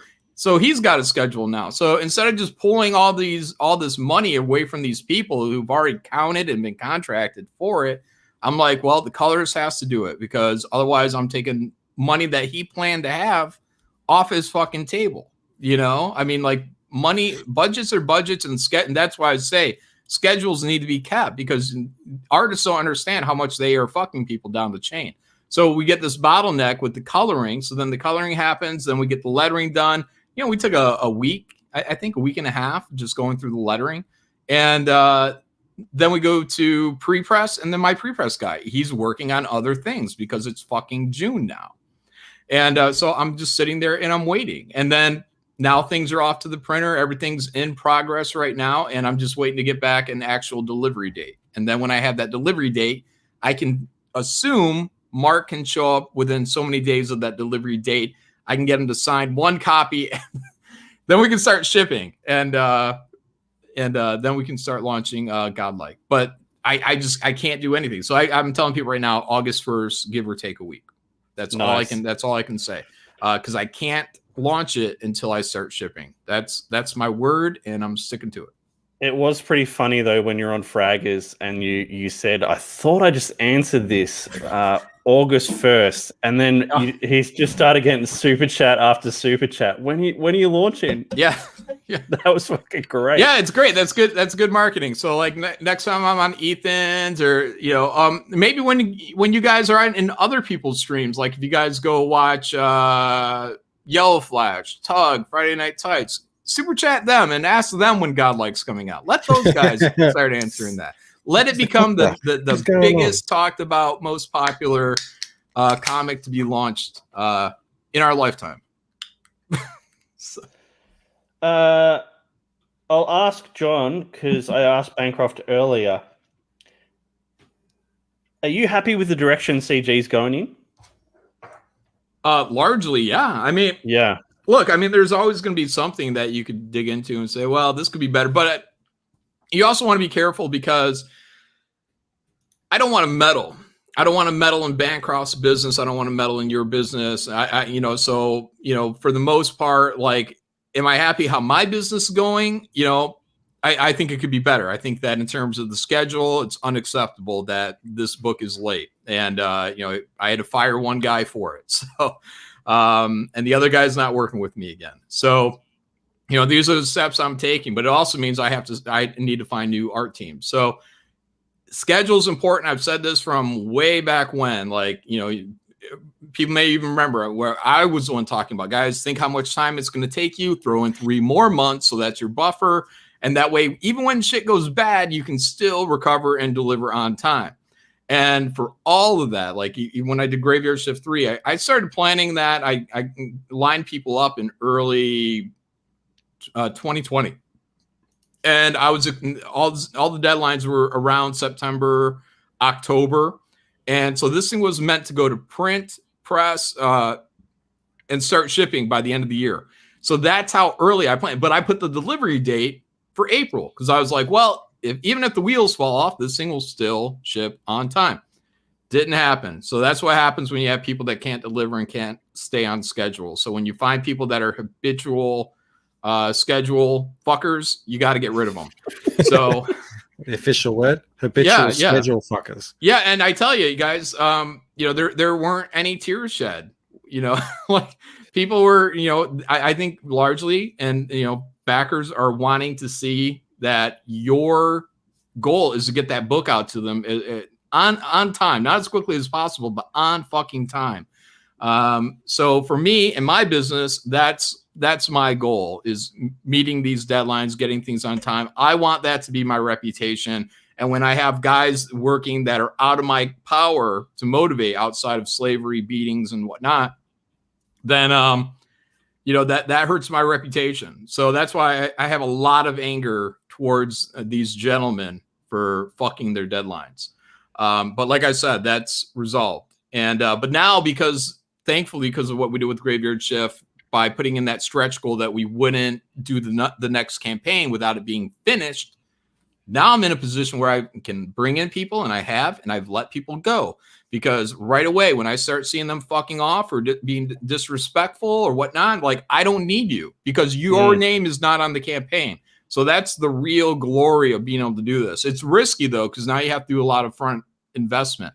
But that means that when we do our next campaign, the book's going to be done, like, ready to fucking go. I believe the agreement is by the time we wrap the campaign, the book needs to be done. So we'll be off to print, and people will have it within, hopefully a couple of months. So I think that's the dream. That's my dream. That's where I want to get to. I read this from Antoine. I feel like a reliable artist would clean up in our circles. I guess no one wants to step up. Yes. I think. Yes, a reliable and quality artist would definitely clean up. Because, I mean, I've been trying to pull one in for 6 months on massively huge project. And some people, they just can't do it. Or maybe they think they have the speed, but they just don't have the actual quality. So, I'm not looking to put out garbage to my backers just out of convenience. So that they have to be able to, ride the bike. Bancroft, Rob 10th. When are we doing it? Up to you, man. If you can get up early, I can do it. I can do 7 a.m. All right, 7 a.m., which is, hang on, let me figure out, what is that for the Americans? 7 a.m. Melbourne time PST is, so it would be 5 p.m. Eastern Standard, or Eastern Time, whatever it is over there. Yeah, we'll do that, and that'll kick it off for my show, and then you can go on whoever else you want, Leroy's, whatever. John, Rob 10th is, we give Rob so much shit, in Comicsgate. It's nonstop. Rob can't go into a chat without the mods kicking him instantly. Yeah. If he doesn't have a wrench. Yeah, I've been timed out. Yeah, I used to go on Yellow Flashes all the time, and Tugs. They would just time me out. Yeah. Sons of So bitches. we give him so much crap. We're starting a new holiday. It's called Rob 10th, where we have to be nice to Rob for one day. And it's going to be extraordinarily difficult to do. But I think we do it on the 19th of July, which is when's that? I mean, it's coming up. Yeah, it's coming 4 up. days from now. Yeah. And it's on the day that I can't stream anymore, but I can do it if we do it early morning. So it won't be a normal late night. Monday, I show. guess. Yeah, I guess it'll be Monday here. Yeah, so it'll be 5 p.m. Monday Eastern Time. We'll kick it off. I mean, Rob, you can. Well, we don't have to kick it off. You can go on to other. I know you can't because it's too early for you. No, I think it's perfect to kick it off on your show because I mean you're the one who throws me under the bus more than anyone. So what? No. Wait, so what are you gonna do? So Bancroft, you're gonna host Rob, and then what? For an hour, you're gonna compliment him? We'll see. Not my idea, John. I'm trying to wrap my head around how it goes. We'll let the chat. We'll see. If the chat wants to take part. I don't know. But we can look back on Rob's achievements. It'll be like a "This Is Your Life," I suppose. Oh, this sounds great. And we'll look back and we'll just compliment him, even on the things that we know in our hearts as we're saying them, fabrications, or just we'll be omitting a lot of things basically. That's what we'll do. And he needs this one day out of a year. It's like in Pirates of the Caribbean, how the Davy Jones gets to go and have sex with his wife every 10 years. This is like Rob. He gets to have reprise for one day of a year from all the the shit that we fling at him for the You're rest not of the going year. to try and have sex with me like David Jones, are you? Don't be. Only once You a had to decade. make it weird, didn't you? Yeah. I did. Did Mobiggs, did you see Bancroft try and throw me under the bus to deflect against his throwing Rob under the bus? Nothing is FYI, beneath- Rob likes crabs. Yeah, John missed that moment. Probably best. Rob 10th, the day we stop the bus and see if Rob is still alive. Oh yeah.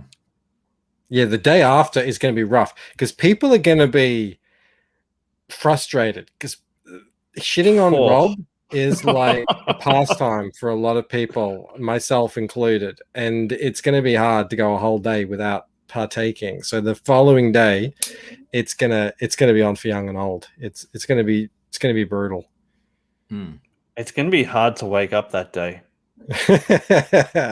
You'll feel on top of the world. It'll feel like a launch day. You know, when you launch a book and everybody loves you. Yeah. You're the only person anyone is talking about. And then 2 days later, everyone's forgotten about you. And you have to go, hey guys, I'm still here. I still got a book. When I'm are like, you "Where, guys Cat?" launching your next books, by the way? And you guys got to be pretty close to another title, right? Well, I'm still struggling to get my first book out. There's printing issues. But once that's done, and I'm doing colors on Rob's book, then I'll have a better idea of when the next one is launching. I don't want to say anything because I so underestimated how long it would take me to get this first one out. But like an idiot, I tried to do too much by myself without delegating. So I think hopefully I've learned a lesson there. And what all were you doing? Were you doing everything? Pencils, inks, everything. colors, Everything, the whole thing, lettering? Yeah. Everything. So you know that it stacks. You know, you can't do the next thing until the other one's finished. So you miss out on all that, overlap where people can be doing pages at the same time. Yeah, I always flirt with that idea. Like, man, what if I just did everything? And well, I mean, it's easy. You get to control it, but it takes takes forever. So there's just not enough time in my life to do everything. But you know, that's just it, man. You find a good team of people to work with, and it makes life a hell of a lot easier. Yeah, you got to pay them. Sadly. Well, that was my thing before. I didn't have any resource, and I had no idea how many people would back it. I launched Lucent thinking if by the end of it, by the time it goes to print, if I can get 100 backers, that would be awesome. And at the moment, it's sitting on 850. So, nice. I see. Okay, so maybe there is, I can afford to invest in people to help me now, and I have a chance of making that investment back. So definitely moving forward, I will not be trying to do everything myself like I was. I'm kind of in the same situation as you, John. I want to get the book done before I launch. We're working on, we're probably like 10, 12 pages into the next issue already. I don't like working on it after the campaign. Like I'd rather have it just done, ready to go. You don't know what, you don't have to worry about all the hurdles you're going to run into, which you always do, despite how well you plan. There's always something or someone that, messes up, and you've got to wait. Yeah, and again, when your reputation's on the line, it's like, fuck, man, because at the end of the day, all people remember was that you were late, So it's risky. I don't encourage anybody to work ahead of a crowdfund, just because of all the front investment. But if you can afford it, if it's not going to put you in a bad position, it may be something that people would want to consider. Just for that idea, because once the money's been raised, it's like almost like the artists that you're bringing in have you by the balls, so they can be as late as they fucking want to be, and eventually you're going to have to come to a point where you may have to fire them. I did one. GK1 says you all need proofreaders though. I found errors in Graveyard Shift, Replicator, and Cyberfrog. Yeah, I would say if you found them in the collected edition, let me know, because we brought in Steve Dye to do proofreading. So we do have a proofreader.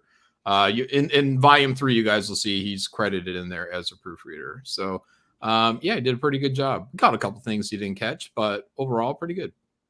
Same with if it's Replicator the original, yeah, that I know. If it's a remastered, let me know.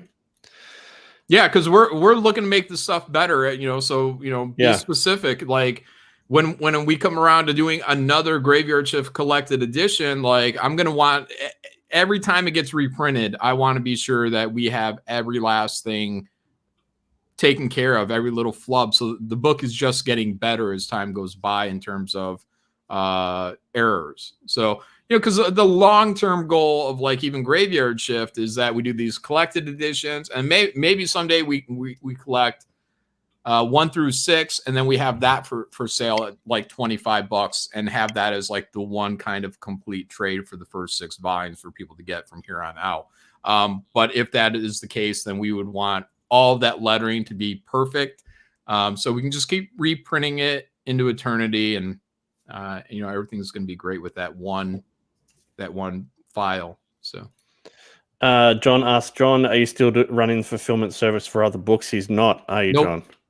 Nope. Yeah, it became a little tedious, but also like just from my point of view, I have a lot of shit I got to do right now. But like I said, some people were coming in there and they were almost treating it like they wanted pay for play. Like, hey, I would like to use your service, but I need to reach this amount. And it's like, well, I'm not including marketing. They wanted you to promote. Yeah, like I'm only trying to put out a service just to help people to go out there and be able to feel a little bit more comfortable with crowdfunding. If you guys want to take advantage of that service, then great.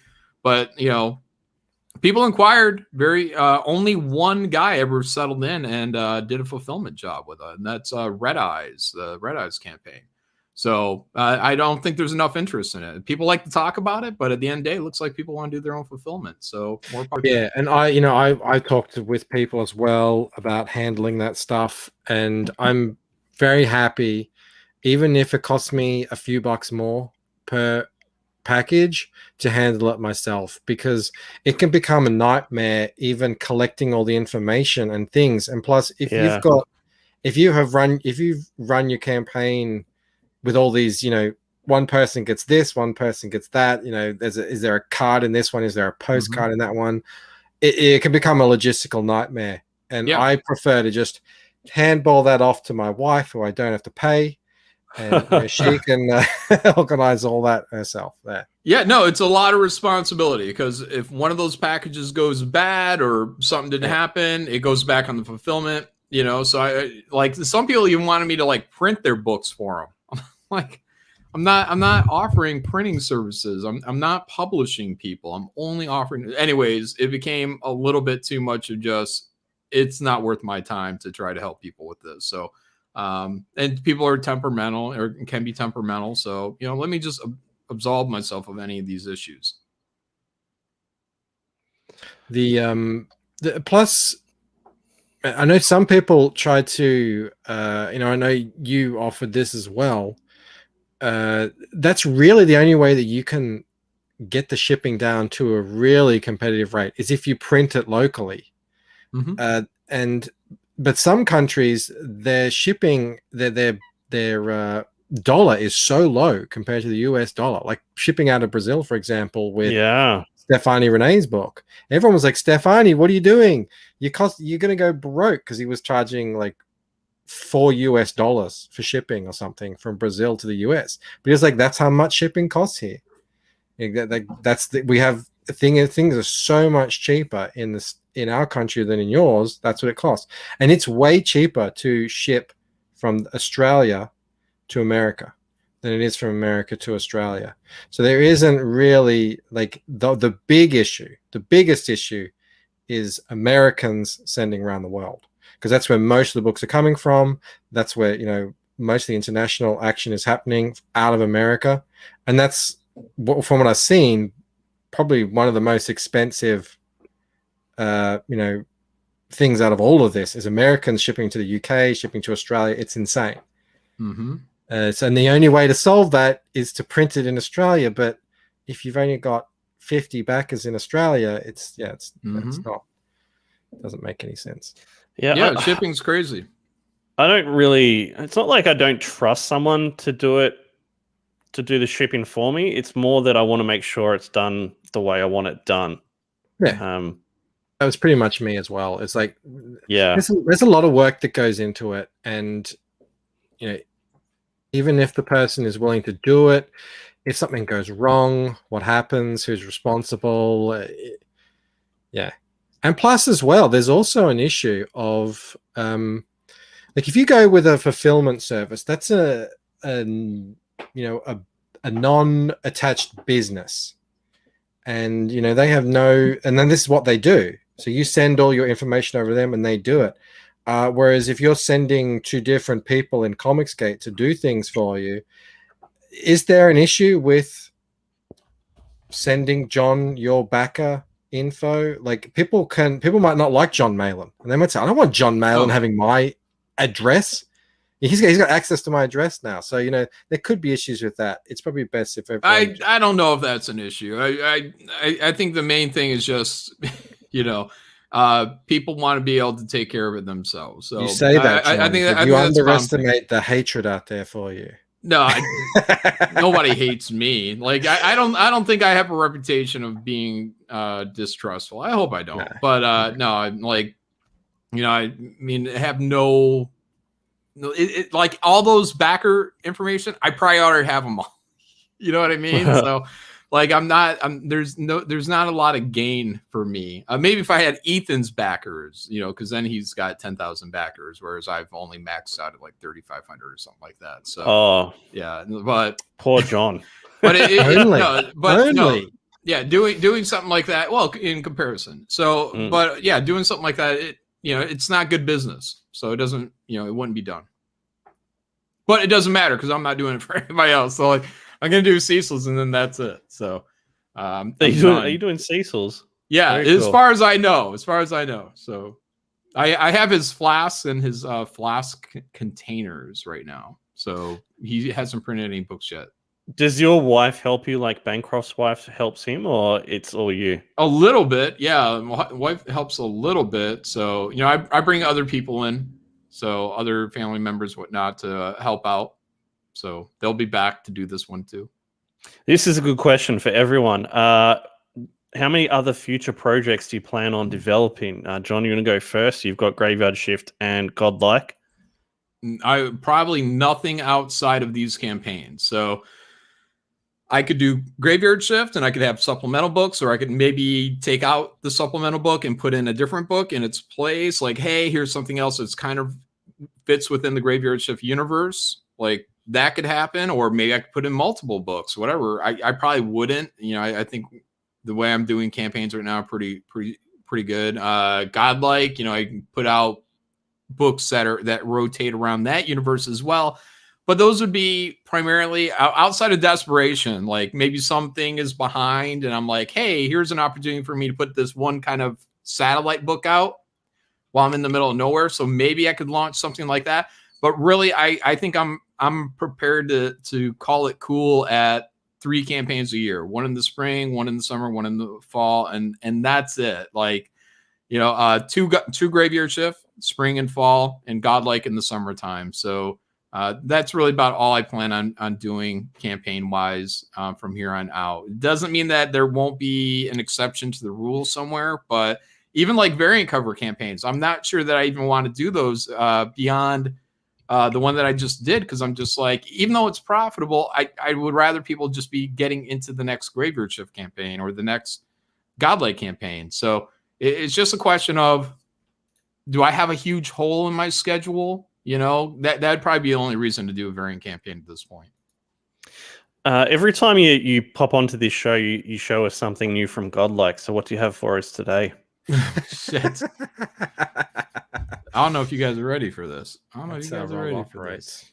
Hold on. I'm ready. Mate, I always ask. I know. I would never dare to ask that. That's why mate, I have no chill. I didn't get the scoops. While John's getting his stuff, Bancroft, answer the question.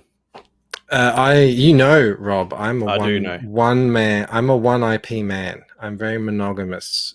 I'm only interested in making Lucent stories, and aside, the main story is, it's all plotted out A lot of it's written, and then I can do pretty much anything I want. But the good thing about it, the way I've structured it, the way that it goes through history, is I can genre hop, which is really exciting for me. So I get to stick within the Lucent, but try my hand in like a wizard, more wizard type book, or a what was the other one I was thinking?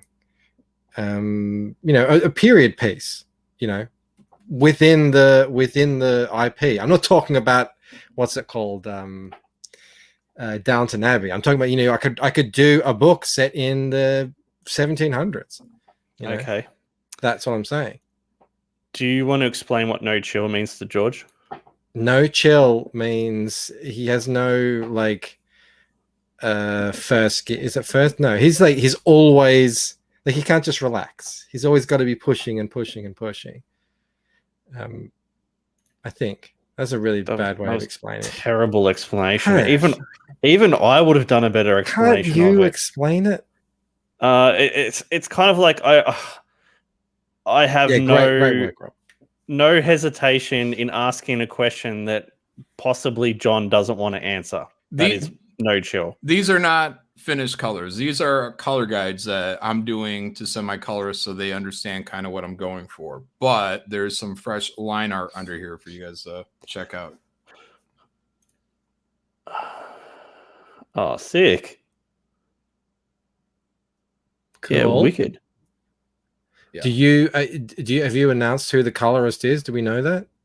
I don't know if I've officially announced it, but it's going to be an old friend of mine, Dash Martin. So I got in touch with him. He's willing to do some work, and so I started getting him on some of the swimsuit cover or pieces. And he did a good job. And I was like, wow. So I better see if he's available to do some interiors. And at a very slow pace, because he works full time and has real life job and duties now. But but for me having a 1 year schedule on Godlike, he's going to be able to do it. So he's going to be my colorist for the main book. And we'll see what happens with the supplemental, which I'm just getting ready to line up right now. Osgreat Sage, Bancroft is so loyal. Not only does he not cut another man's grass, he doesn't cut his own. That's an in joke, Malin. My wife mows the lawn here as well. So your wife mows your lawn? Yeah. That's some bullshit. Wait, does your wife work, or do you work? Who works? No, she's a stay-at-home mom. Okay. Oh. So you're the breadwinner. Okay, all right. Well, I can see that, I guess. What happened is I used to mow the lawn, and she said I didn't, but I have. Or we would both do it here or there, whoever is busy that day or whatever. I mowed my lawn today and fixed my fucking toilet. But I'm working. I'm doing the Lucent. I'm doing Replicator now. I got a full-time job. The streams. I don't have an hour to I got kids I need to play with. I've got a wife I need to hang with. Yeah. Is that an Aussie girl thing? Are they all hard workers or something? She's French. She's not Aussie. I got to find a Frenchie that all I heard, Bancroft, was you saying that your wife doesn't work.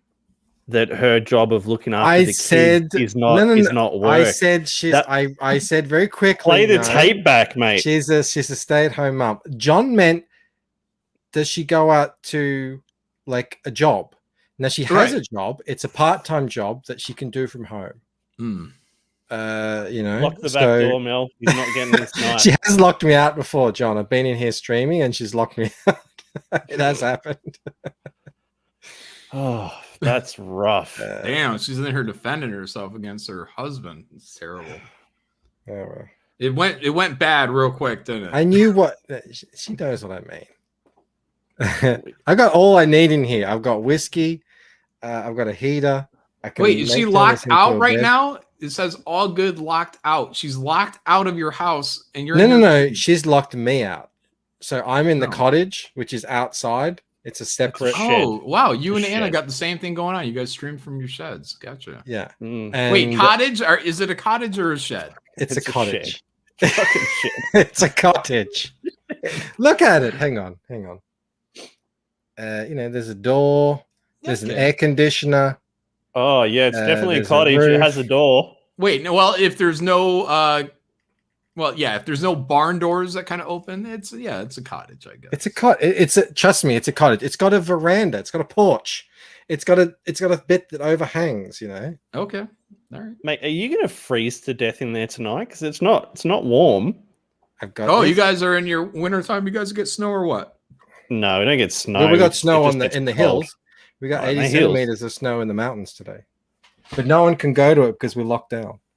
Yeah, I mean, do you want to explain this one, Bancroft, to Malin? Because he needs to know about how you left Mel and your young son trapped in a car surrounded by deadly spiders. That makes that like it's Harry Potter or something. No, in the chat before the show, Mel was telling everyone that she's in the car and then there's a spider on the car. And I'm like, well, just keep driving, What do you like? I thought they were out. They were gone. As in, she's driving and she's like parked. She's at a traffic light and she's texting on the chat saying, "Oh, there's a spider on my car." But she wasn't. She was just in the driveway here at the house saying, "Come here and get rid of this spider for me." So she couldn't get out of the car because she had this massive spider on it. But I mean, she was didn't it articulate deadly? that. Was it a deadly? No, it's spider? not deadly. Okay, it's not like a deadly. Daddy was long just- legs or something. No, it's a. I'll show you what it is. It's called a huntsman. Watch it be like watch it be like one of those fucking coconut crabs. No. Mel I'll show B you. says she burnt the car that day. Oh, nice! Send it over to Shane Davis. He's got room for it in his yard. Here we go. I'll show you. He's I'll collecting show you a good one. I'll just bring up the page actually. Here you go. So these are. Oh, hang on. Showing the wrong thing. Mo These says are bigger than what you normally see. So this is being very generous to the story. That's what she said. So yeah, this one is a massive one here. Like this is one of the biggest ones that's ever been found. Wait, there's one with a hand there, so we can actually see the scale. Can we see? Oh, the that one with the is hand? as big as you imagine. Like there's that woman there, you can see it. ugh. It's massive. Oh, okay, yeah, that thing. Yeah, he's like a face hugger. Is that what but was this- on your? Is that what No, was on that Mel's wouldn't car? have been. It would have been something more like this on the hand, like that. No. I mean, we all saw photos and it was clearly that one on the right. Man, that's a big. This spider, is though, a man. pregnant That's good, one. man. I've actually seen one like this, and it was like that big. It's a pregnant one. They're massive. Yeah, those are big Um, spiders, though. George says that, geez, that was on her car and you left her there? They're not deadly. and your They- son. No, And they your don't son. even bite you. You know. Mm. Yeah, that can get big. So Like, they can when get I- that when- big, though, man. That's creepy. Yeah, when they're I don't know. I We mean, don't this have is- any insects that I this can one think of. here. This one here, I've never seen one that big, but they do get that big. They're mostly. You live in a about horror as big show. as Why this don't one. you guys move to fucking France? Well, it's a horror show over there as well for different reasons. Oh But my god! What I do, like if I see one of these, I get a glass and I just put the glass on the wall, slide a piece of paper under, and just chuck it outside. It's Mhm. no problem. I'd get a bucket for that thing.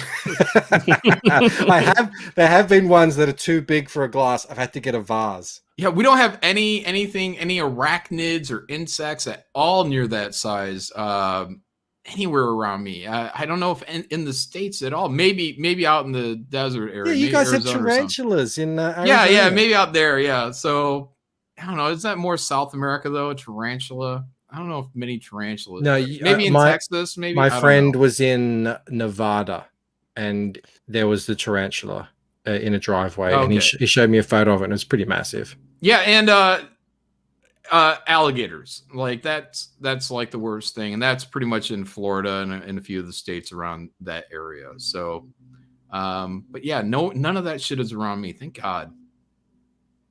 How do you handle they're snakes? perfectly safe. They're perfectly safe. Look, man, I see a snake, I'm jumping like a girl. but that's like from surprise, right? I mean, like if I see a snake, I know where it's at, I'm fine. You know, like, hey, there's a fucking snake. But if I'm about to step on it or it just shows up there, I'm like 5 feet in the air and maybe like running at the same time. But I mean, the same with them. I'm not afraid of mice, but if I see them, if it comes upon me and I'm not prepared for it, I'm fucking like, oh, yeah. So I like freaked out in front of my friends a couple of years ago. We were out frisbee golfing and walking a trail, and fucking a snake came out, just like a baby snake too. I was like, whoop! I was like, holy shit. Yeah, I mean, if a snake pops out here, it's usually one of two snakes, and they're both pretty deadly. So it's kind of like, shit. Yeah, nothing. There's like nothing. I don't know. There's supposed to be like a Michigan rattler. Well, we've seen what we thought was a Michigan rattler on a frisbee golf course one time, just like coiled in the sun, and we left it the fuck alone. I'm trying to find the video of me. But in Michigan, where I live in Michigan, I can walk into any woods, any wooded area around me, and I can feel very comfortable and safe that I could walk right on through, and I'm not going to run into any fucking spider that's going to kill me, any bear that's going to kill me, any cougar, mountain lion, nothing, wolverines, nothing is going to kill me. But if I go up about 3 hours up north, I've actually driven down the road and saw the one time I have seen a bear in the fucking wild just walking right alongside the street. So, if I go 3 hours up north, then, I might want to have some fucking bear spray or something. I nearly sat on a brown snake when I was a kid. That would have been pretty damn bad. Did it belong to Michael Jackson? What was it? What did you nearly sit on? A brown snake. Yeah, that's the snake. So the brown snake is the second most venomous snake in the world. And they're actually called a common brown because they're incredibly common here. And that's the one. I was walking through the park and I was on my phone and a woman just yelled, snake. And yeah, I was right on it. I was about to walk on it. And yeah, if these things bite you, you need to get to a hospital like quick smart. Because they can, obviously it's the second most venomous in the world. They'll do you in 40 minutes or so. Yeah.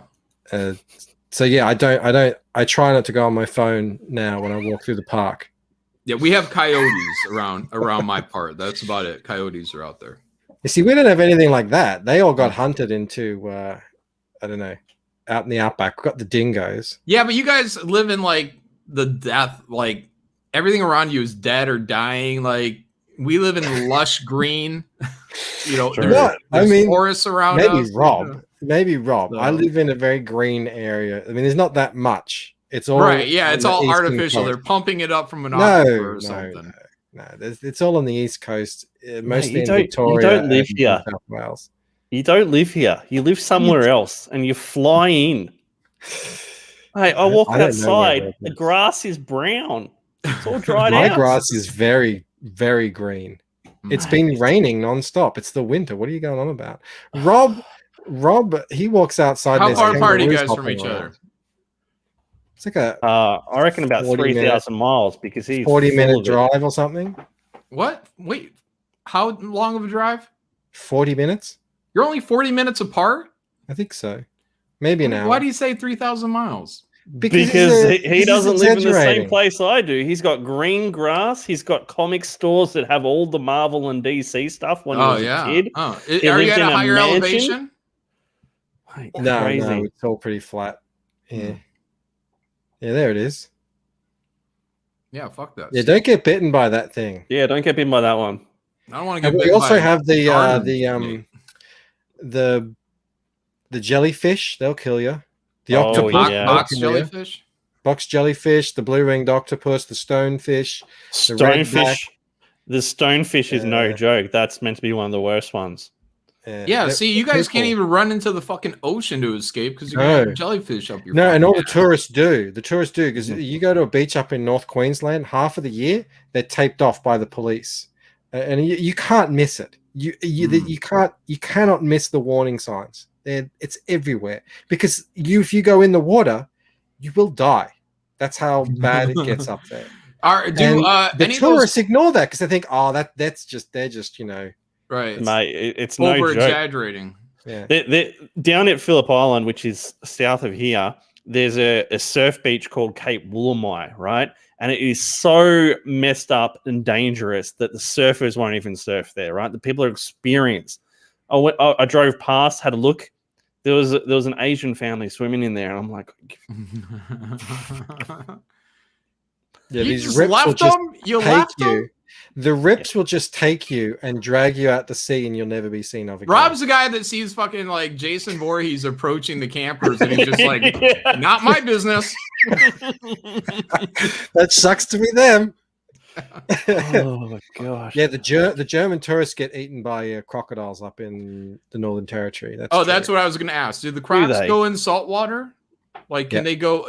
So they will actually swim the coast once in a while. People ever? Yeah. It's the saltwater crocodiles that are the ones that kill you. The freshwater crocodiles are just like big swimming lizards. There's actually a video of a couple of guys working on some debris in a lake with a couple of freshwater crocs. And they just keep pushing them away. Yeah, I think you guys might have shown me that. Yeah, so, but the saltwater like, get out of here. Get out of here. They're about 4 times the size, and they'll just tear you apart. Wow. And yeah, people ignore the signs as well. Like, don't swim in this river. Don't swim in this billabong, which is a name for like a big kind of pond lake thing. But people ignore it and they get eaten. Oh, a billabong is a lake? Yeah. Just a lake? Well, okay. It's like a big... How do you guys swim? Like, do you guys go to lakes and go swimming? Yeah. I mean, how do you do that and not worry about a fucking crocodile? There's no crocodiles down here. Too cold. Oh, you're in a colder area? Okay. We're down south, so it's like it's flipped. Thank God. So in the south, it's cold, and in the north, it's warm. And the north is where the crocodiles are. Okay, so you got all right, great. Yeah, because that's same here in Michigan. Like, I can hop in any lake, nothing's gonna eat my ass because we have winters and they freeze them out. So even if someone puts a pet croc in the water, like, that thing will be dead by winter. So I would be more scared of swimming and then having a snake be like around the bank, drying. One of those poison snakes. Are they capable of swimming? Well, they won't swim, but they'll hang around like on the rocks near the water. That's happened a few times to me. Like ruffians. Look at this guy. Yeah. What is that? Salt water or is that That's fresh water? salt water. God damn. Is that in they're Australia? dinosaurs. Yeah. They're dinosaurs. They're massive. Is that really eating a shark or is that Photoshop? I think that's I don't know, actually. I got no idea. I mean, I can see it happening. This image is quite famous because what happens is these things, they live for a very long time, and the big ones, this guy's lost his arm. The big ones have territories, and the guys that run these tours, they get to know them over the years. They live forever until they either get too big and they can't eat enough to sustain their bodies and they die. Or the younger crocodiles kill them. So they just keep growing indefinitely. So the older ones are behemoths. So what's the biggest croc on record? Like recent, like in the last 50 years. Because we also have great whites. So what are they immortal? Is that what you're saying, Bancroft? Yeah. They just keep growing as they get older, but eventually, something will do them in, a disease, their own weight, whatever it is, and they'll an ex-wife, something. Same with lobsters are like that. Oliver says, any toilet incidents, fellas? I hear spiders like to hide down there. No, not for me. But what you have to do here is if you go out, if you leave your shoes outside, which you shouldn't do here, you have to check your shoes every time for spiders because they like to hide in there, especially redbacks, and redbacks will mess you up pretty quick. Yeah, if you leave them out. Yeah, I think that's like even in California, I think that's kind of encouraged. I think Rob Liefeld there, and Rob Liefeld I was out at his house, and I think he had a brown recluse. I guess they're pretty bad. I don't know. That's just it, man. Like in the States, people act like everything is more harmful than it really is. So that's probably why they go to Australia and they're like, these guys are just over exaggerating everything. A little bit of excitement in their life. Yeah. Well, we just, I think Americans just think everything, even like when September 11th happened, I heard it, on the radio, and I was just like, they're over exaggerating. like they're talking like the building fell down. I'm like, it's probably a couple floors crumbled. You know what I mean? Yeah. It wasn't until I got home and I was like, oh fuck. But yeah, I think that's for probably a lot of people in the States. I think that's kind of our mentality, is that everything's kind of overblown, probably because all of our media and just everything is so overblown and we're aware of it. So when we see danger, we're like, they don't really mean it. Here's a list. This one is 18 feet. Brutus is 18 feet 4 inches. Oh wow, yeah, that's that guy, right? So that's in the Northern Territory. Yeah, that's like I said, that's the guy with the missing arm. So like these guys, they know who they are, and they give them names. This one is 19 feet. So obviously they're in Southeast Asia as well as North Australia. Dominator. 20 feet in the Northern Territory. Oh, it claimed that that last one was around attacking and killing for 30 years. At least 30 years. They live a long time. That's how they describe their life. Not that they're just around. They were around attacking and killing for at least 30 years. Current status, dead. You would think so. I used to know a guy who ran a helicopter service, and one of the things that they would do is guys hire their helicopters to go out to crocodile nests and hover down to take eggs out of the nest, because you can't get out there by foot. It's too rugged, the terrain. So they would hang down upside down and grab eggs while the crocodile was out, because they build these nests out in the middle of, marshes and stuff like that. That croc there, Dominator, said he lives in the same territory as Brutus, so they must be friends. Largest croc, 20 feet 3 inches. Where is he? Indo-Pacific. Ever caught and placed in captivity. There you go. Big boy. What is it? 20 feet? 20 feet and 2,370 pounds. 370 pounds. Crazy. I have to play John one of my favorite Australian videos. Hang on, it's doing Does that it thing. have a kangaroo? No kangaroo. A koala? A wallaby? Ready? Is this with what's his face and their faces? Yeah, mate. It's my favorite. It's my favorite. Is this in Australia? Yeah. Yep. Okay. What's he eating? A seal, is it? Aw, are you serious? Or a trap. Hold on, replay that again. I am. That's a big shark. Is it a seal? No, it's probably just one of those things that make them. Oh, right. Look at the size of that thing. Things. Ridiculous, man. No, they need to put a. That's in our fucking water. Going back in the water. Me either. Those things, It. they actually hang out in the bays of Sydney, like in the harbour. Yeah, they like shallow water, right? The local pool. Yeah. Like, you could get bitten by that thing. Bitten, fucking swallowed. Well, luckily they don't like us. They don't like human meat, but they will. That's how they test if they like something. Is they take a bite of it. So they'll, take almost all your body just to see if they want to eat you or not. And yeah, that's unfortunate. But people lose their legs all the time. See, okay, here I gotta call bullshit on that fucking research, because I've heard that, right? But they're always like, oh yeah, they just take a bite to see if they like you or not. But then they don't like you, so they go, how many people have these motherfuckers just said, I bite and I eat, and you never hear from them again? You know what I mean? Like, how do you get that statistic? Disappearances. Yeah. But you know what you can do? You can punch them. And that's happened a lot. And a lot of surfers have gotten away by punching them in the face. Yeah, punch Big him right in the sharks. eyeball. Right in the eyeball. Yeah. That's why that they can never have a great white in captivity because they keep smashing their nose on Is the it? edge of the tank. Yeah, yeah. And they're so massive too. Yeah.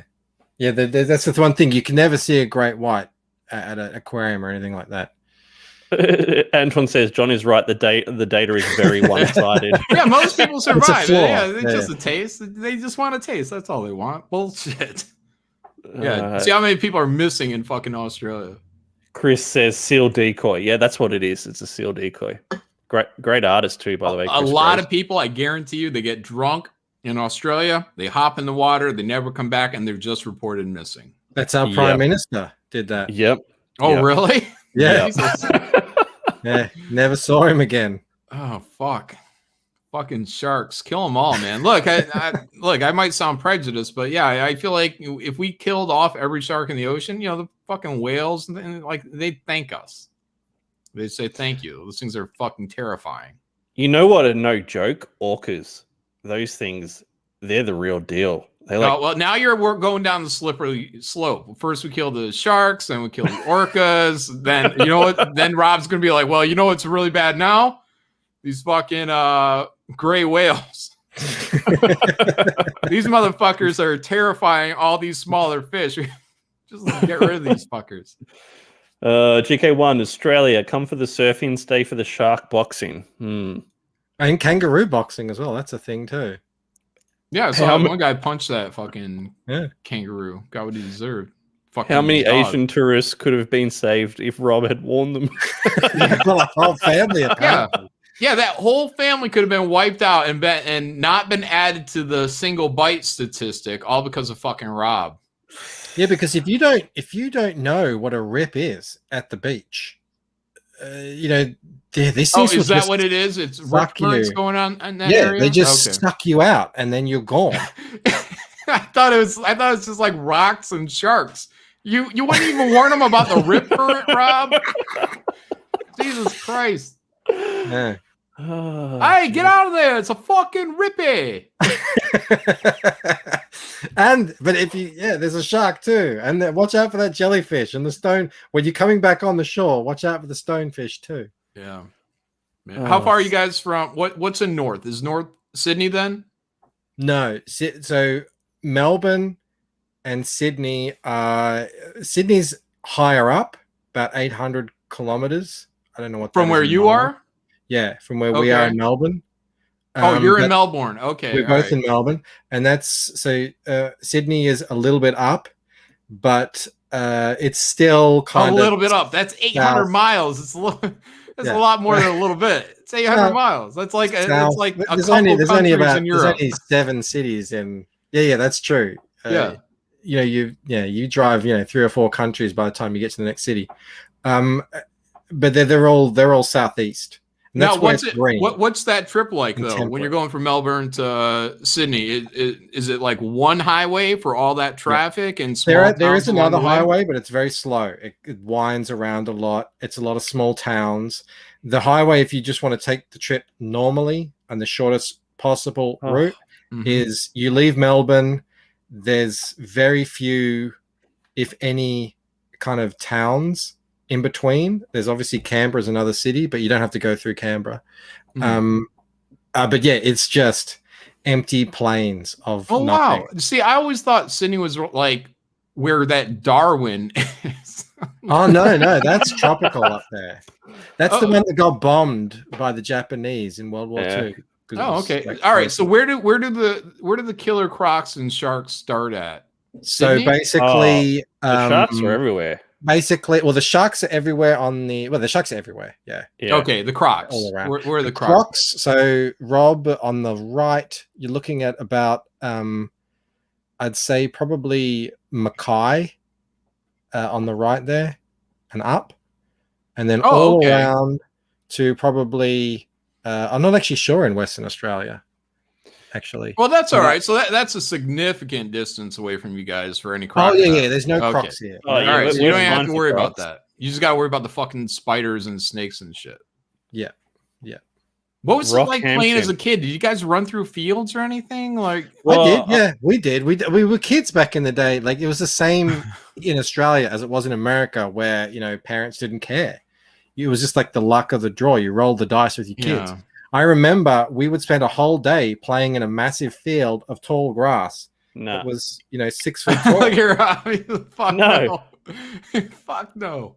My mum taught me you got to carry a stick around and you got to whack the stick whenever you walk so that the vibrations go out and the snakes go away. You get 8 kids running around in a field.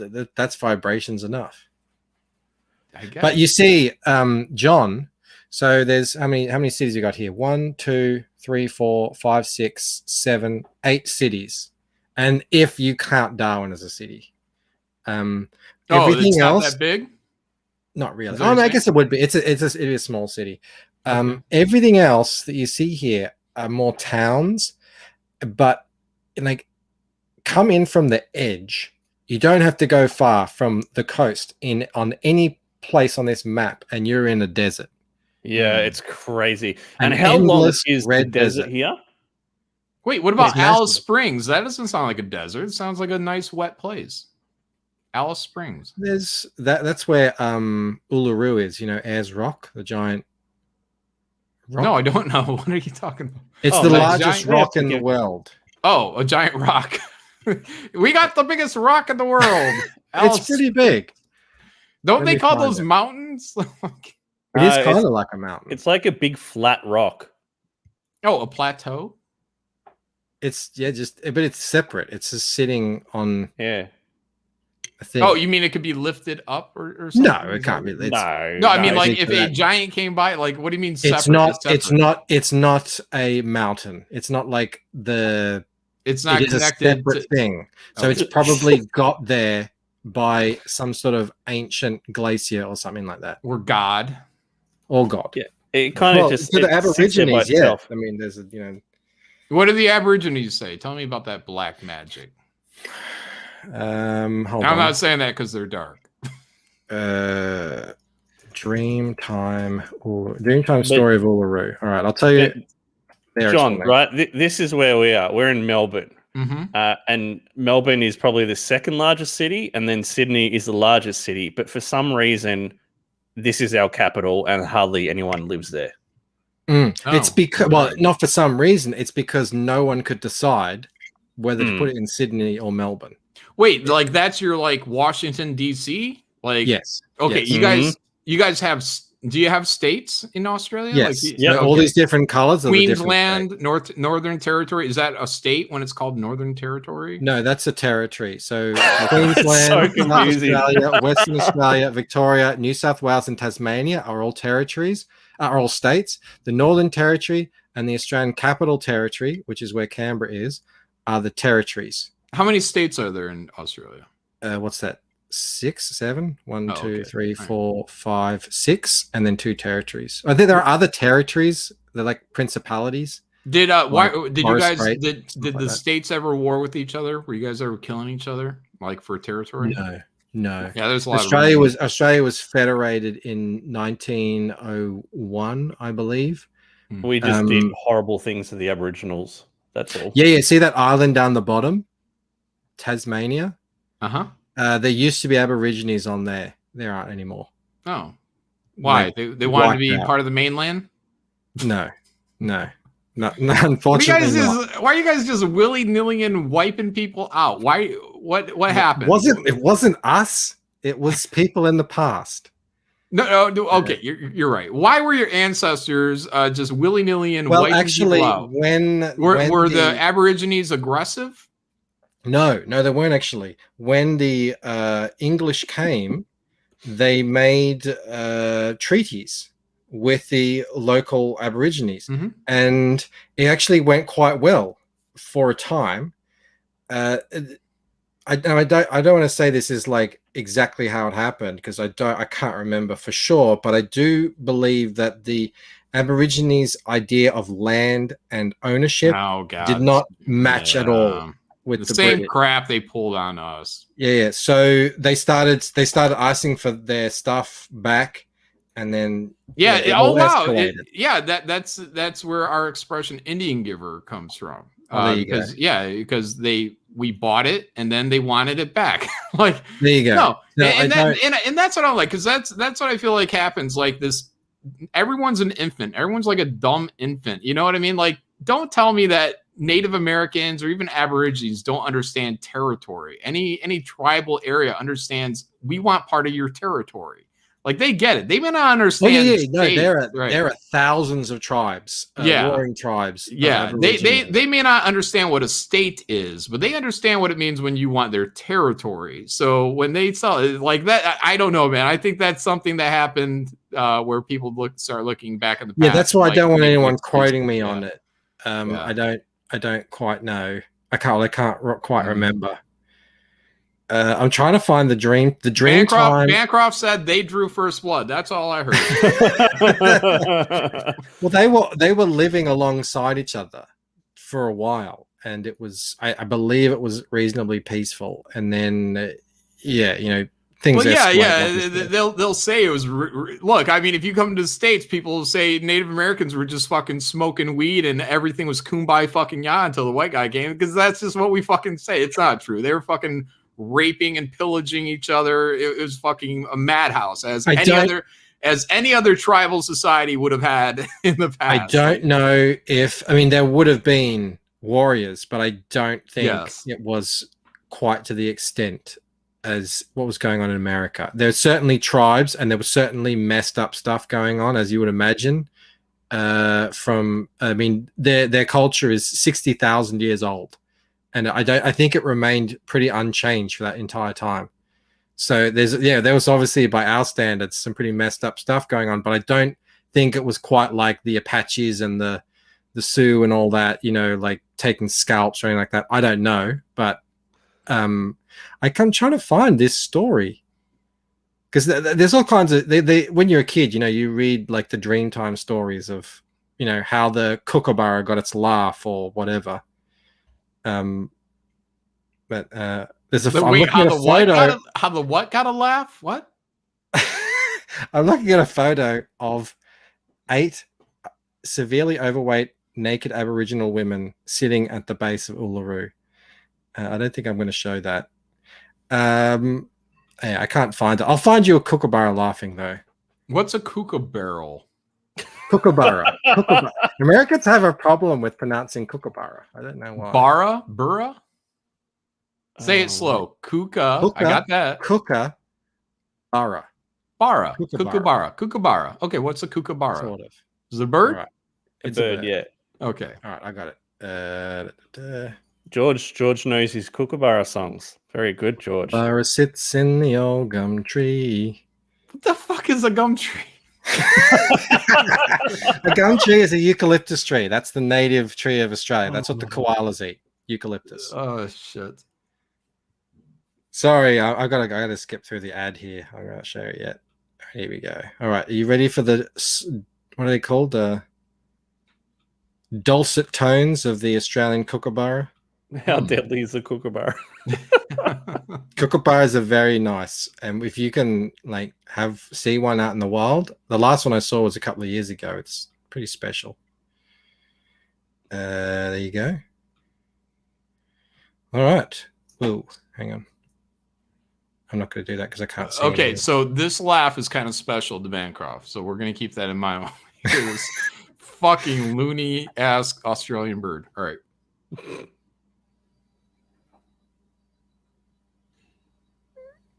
I don't hear anything. Is the volume up, Bancroft? Yeah. Can you hear that? No.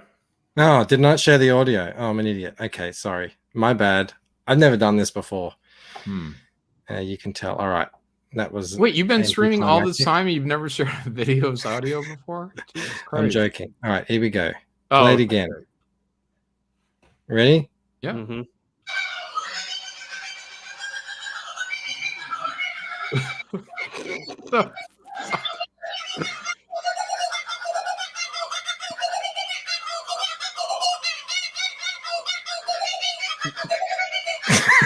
Would you not want to wake up to that? Look, Look, no, I wouldn't. You said that was magical. That sounds like a bunch of savages chasing you down in the jungle. Wow, that's super annoying. All right, if you want to hear a cool Australian bird, I'll show you this one. This one is great. Here we go. Oh, I can't play that. It's BBC. Yeah, BBC, man. What the fuck is wrong with them? Here we go. That's a camera.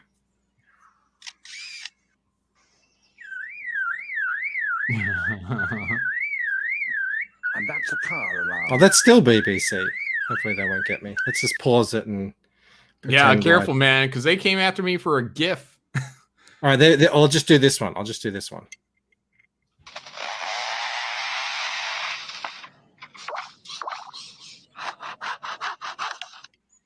There you go.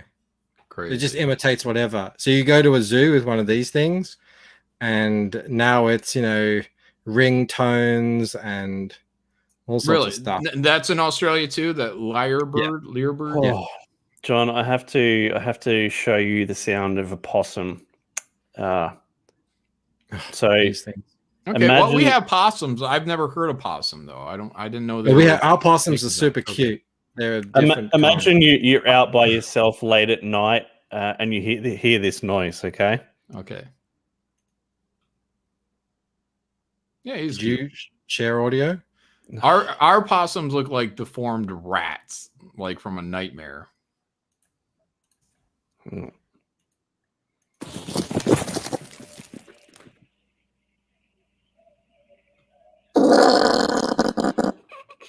It's so annoying.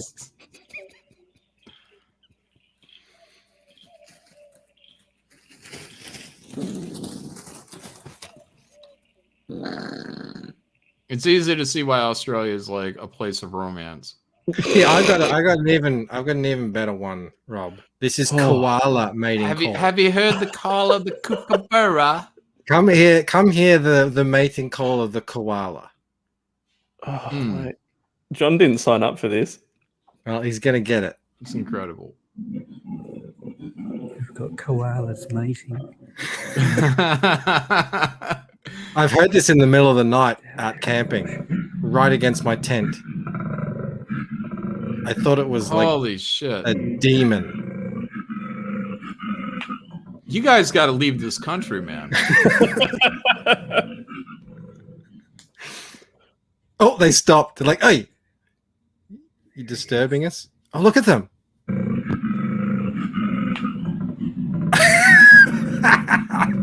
Or is it just the mating call?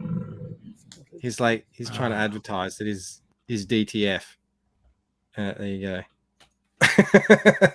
Oh, is this stream called "How Many People Are in CG"? What was the decided upon figure? Well, I said that I think the start of about 2020, I actually went through all the campaigns and counted all the creators that I could find on that Creator Go, and it was at least 250. And then as for the fans, everyone just starts saying, well, what is CG? Does it mean people who back books and da da da? But I said, you know, if there's 10,000 people who are willing to buy a Cyberfrog book, or maybe not even 10,000 because he gets a lot of double backers. So you'd be conservative and say 8,000. I don't know. I mean, surely that will qualify. But, you know, some people think, well, you're not CG if you're not out there flying the flag or, you know, coming on the streams. Yeah, there's probably a lot of casual people out there, you know, but I think, you know, probably 10, 15,000. That's not everyone is backing, but yeah, maybe 10, 15,000 people are tuning in regularly between our channels and maybe even a bit of the Phantom Menace crossover stuff. So it's possible. Yeah. I mean, look at Gary on his channel, Nerdrotic. I think he pulls in 4,000 people watching his live streams. So, you know, there's an audience out there for sure. How many of them wanted, because that's the same thing with like Instagram. You know, there's a lot of people that just like to get free content. So that they're not going to run out there and they're not going to back books or anything like that. They're not really there to support anything other than to watch the show. Yeah. So, but yeah, you know, it's probably safe to say there's at least 10,000 people that are into Comicsgate, and let's see, we pulled out like 3,500 backers, I think, on the last Graveyard, the real campaign, the main campaign. So again, with doubles and whatnot, I think that there's probably 1,500 to 2,000 people that are willing to back if they find something that they actually want. But to get up to those really high numbers, you know, you really got to have that kind of crossover potential of someone like Ethan, and just really be able to push. So, well, I mean, either way, it's pretty exciting. It should be for anyone who's getting anywhere between 100 and 1,000 backers, that there's plenty of room to grow and find more people. Yeah, Patrick used to bring up this point. Patrick Parnell is saying that in CG, you know, that everyone should be able to double. And it's like, I'm not sure if everyone should be able to double, but these smaller performing projects have the potential each time to double. Right now, I feel like we're kind of like I feel like Graveyard Shift is always kind of pushed to the top, you know. So like, you know, we get I don't know, was our first campaign like 1,000, 1,500 or something like that backers. Then we got up to 2,000 something. Now we're at 3,000 something. So I feel like we're always kind of pushing like where the kind of natural roof is for fans, and you know, hopefully we keep seeing that go up. If it stayed around the same, it doesn't. You know, for me, you know, we're performing well enough. I'll be content. But yeah, I think everybody in these smaller performing projects could definitely have the possibility to double over the next couple of projects until they get up to the 3,000 backer range. And who knows, you know, maybe they surpass all that. Maybe I just suck. I don't know. I could suck. Beampad asks, when is John going to visit Robin Bancroft? Fucking like never, man. Fuck Australia, man. It's not even real. It's not even a real country. It's part of the globe Earth conspiracy. It doesn't fit on the flat Earth map. It That's doesn't right. work. That's right. So. In truth, Australia is located just south of the UK. In between United Kingdom and France, which explains why Bancroft is married to a French woman, because it's so close. Perfect explanation. Yeah, no, I don't know. Look, man, I'd like to go to Australia. I wouldn't want to be in the outback or fucking around. I don't want to walk around Australia. I would drive or be carted around. No, you couldn't walk around it. It's far too large. Well, you have to. No, drive. I mean like you have just to drive. walk about. You can't. Yeah, you can't go anywhere in Australia without a car. You're stuck. So. No, I mean even walking the town. I don't want to walk the town. The cities are just normal. The cities I think you would find are exactly the same as, you know, most other American cities. All right, find me a bubble. I'll come out that I can hop into. Yeah. I don't know. Maybe one day, man. Maybe one day. I wouldn't mind going out to Australia. Just check it out. I'm disappointed that Sydney's not in the North End. So when they were dropping off all those prison ships from the UK, they fucking went to the far end of Australia to drop. Well, it's the nice. No. I tell you, even though, you know, we're supposed to be in a rivalry, Sydney is the nicest part of Australia. No, it's not. Of the landscape. It's got there's that weather. Rivalry. It's got the bay, the harbour. It's beautiful out there. What are you talking about, you tourists? You don't even live here. You're unbelievable. Well, no, the Opera House came after. I feel like I live in Sydney just as much as Rob lives in Sydney. I mean, like, I've seen it on TV probably the same amount of times as Rob. Yeah, multiple times. Perth is far nicer than Sydney. All right, Queensland, Perth is fine, but Queensland is far nicer than Sydney. All right, it's a bit tropical. All right, should I ever go out to Australia, you guys can drive me around to these different cities, towns, whatever you define them as. I'll let you guys know which one's the best. Just know this. He said Perth is better than Sydney. Perth is the single most isolated city in the world. It's like an oasis surrounded by an endless red desert of nothing. It sounds endless. It takes weeks to drive Did you hear the word oasis? Fantastic. Yeah, but okay. Fine. No, look, it sounds perfect for a guy who grew up and his mom made him beat the fucking weeds with the stick. Like that's utopia there. Mate, we all didn't. We all weren't raised in mansions like Bancroft was. Oh shit! Raised in a cottage, single room cottage. I've been here my whole life. Oh, that same one.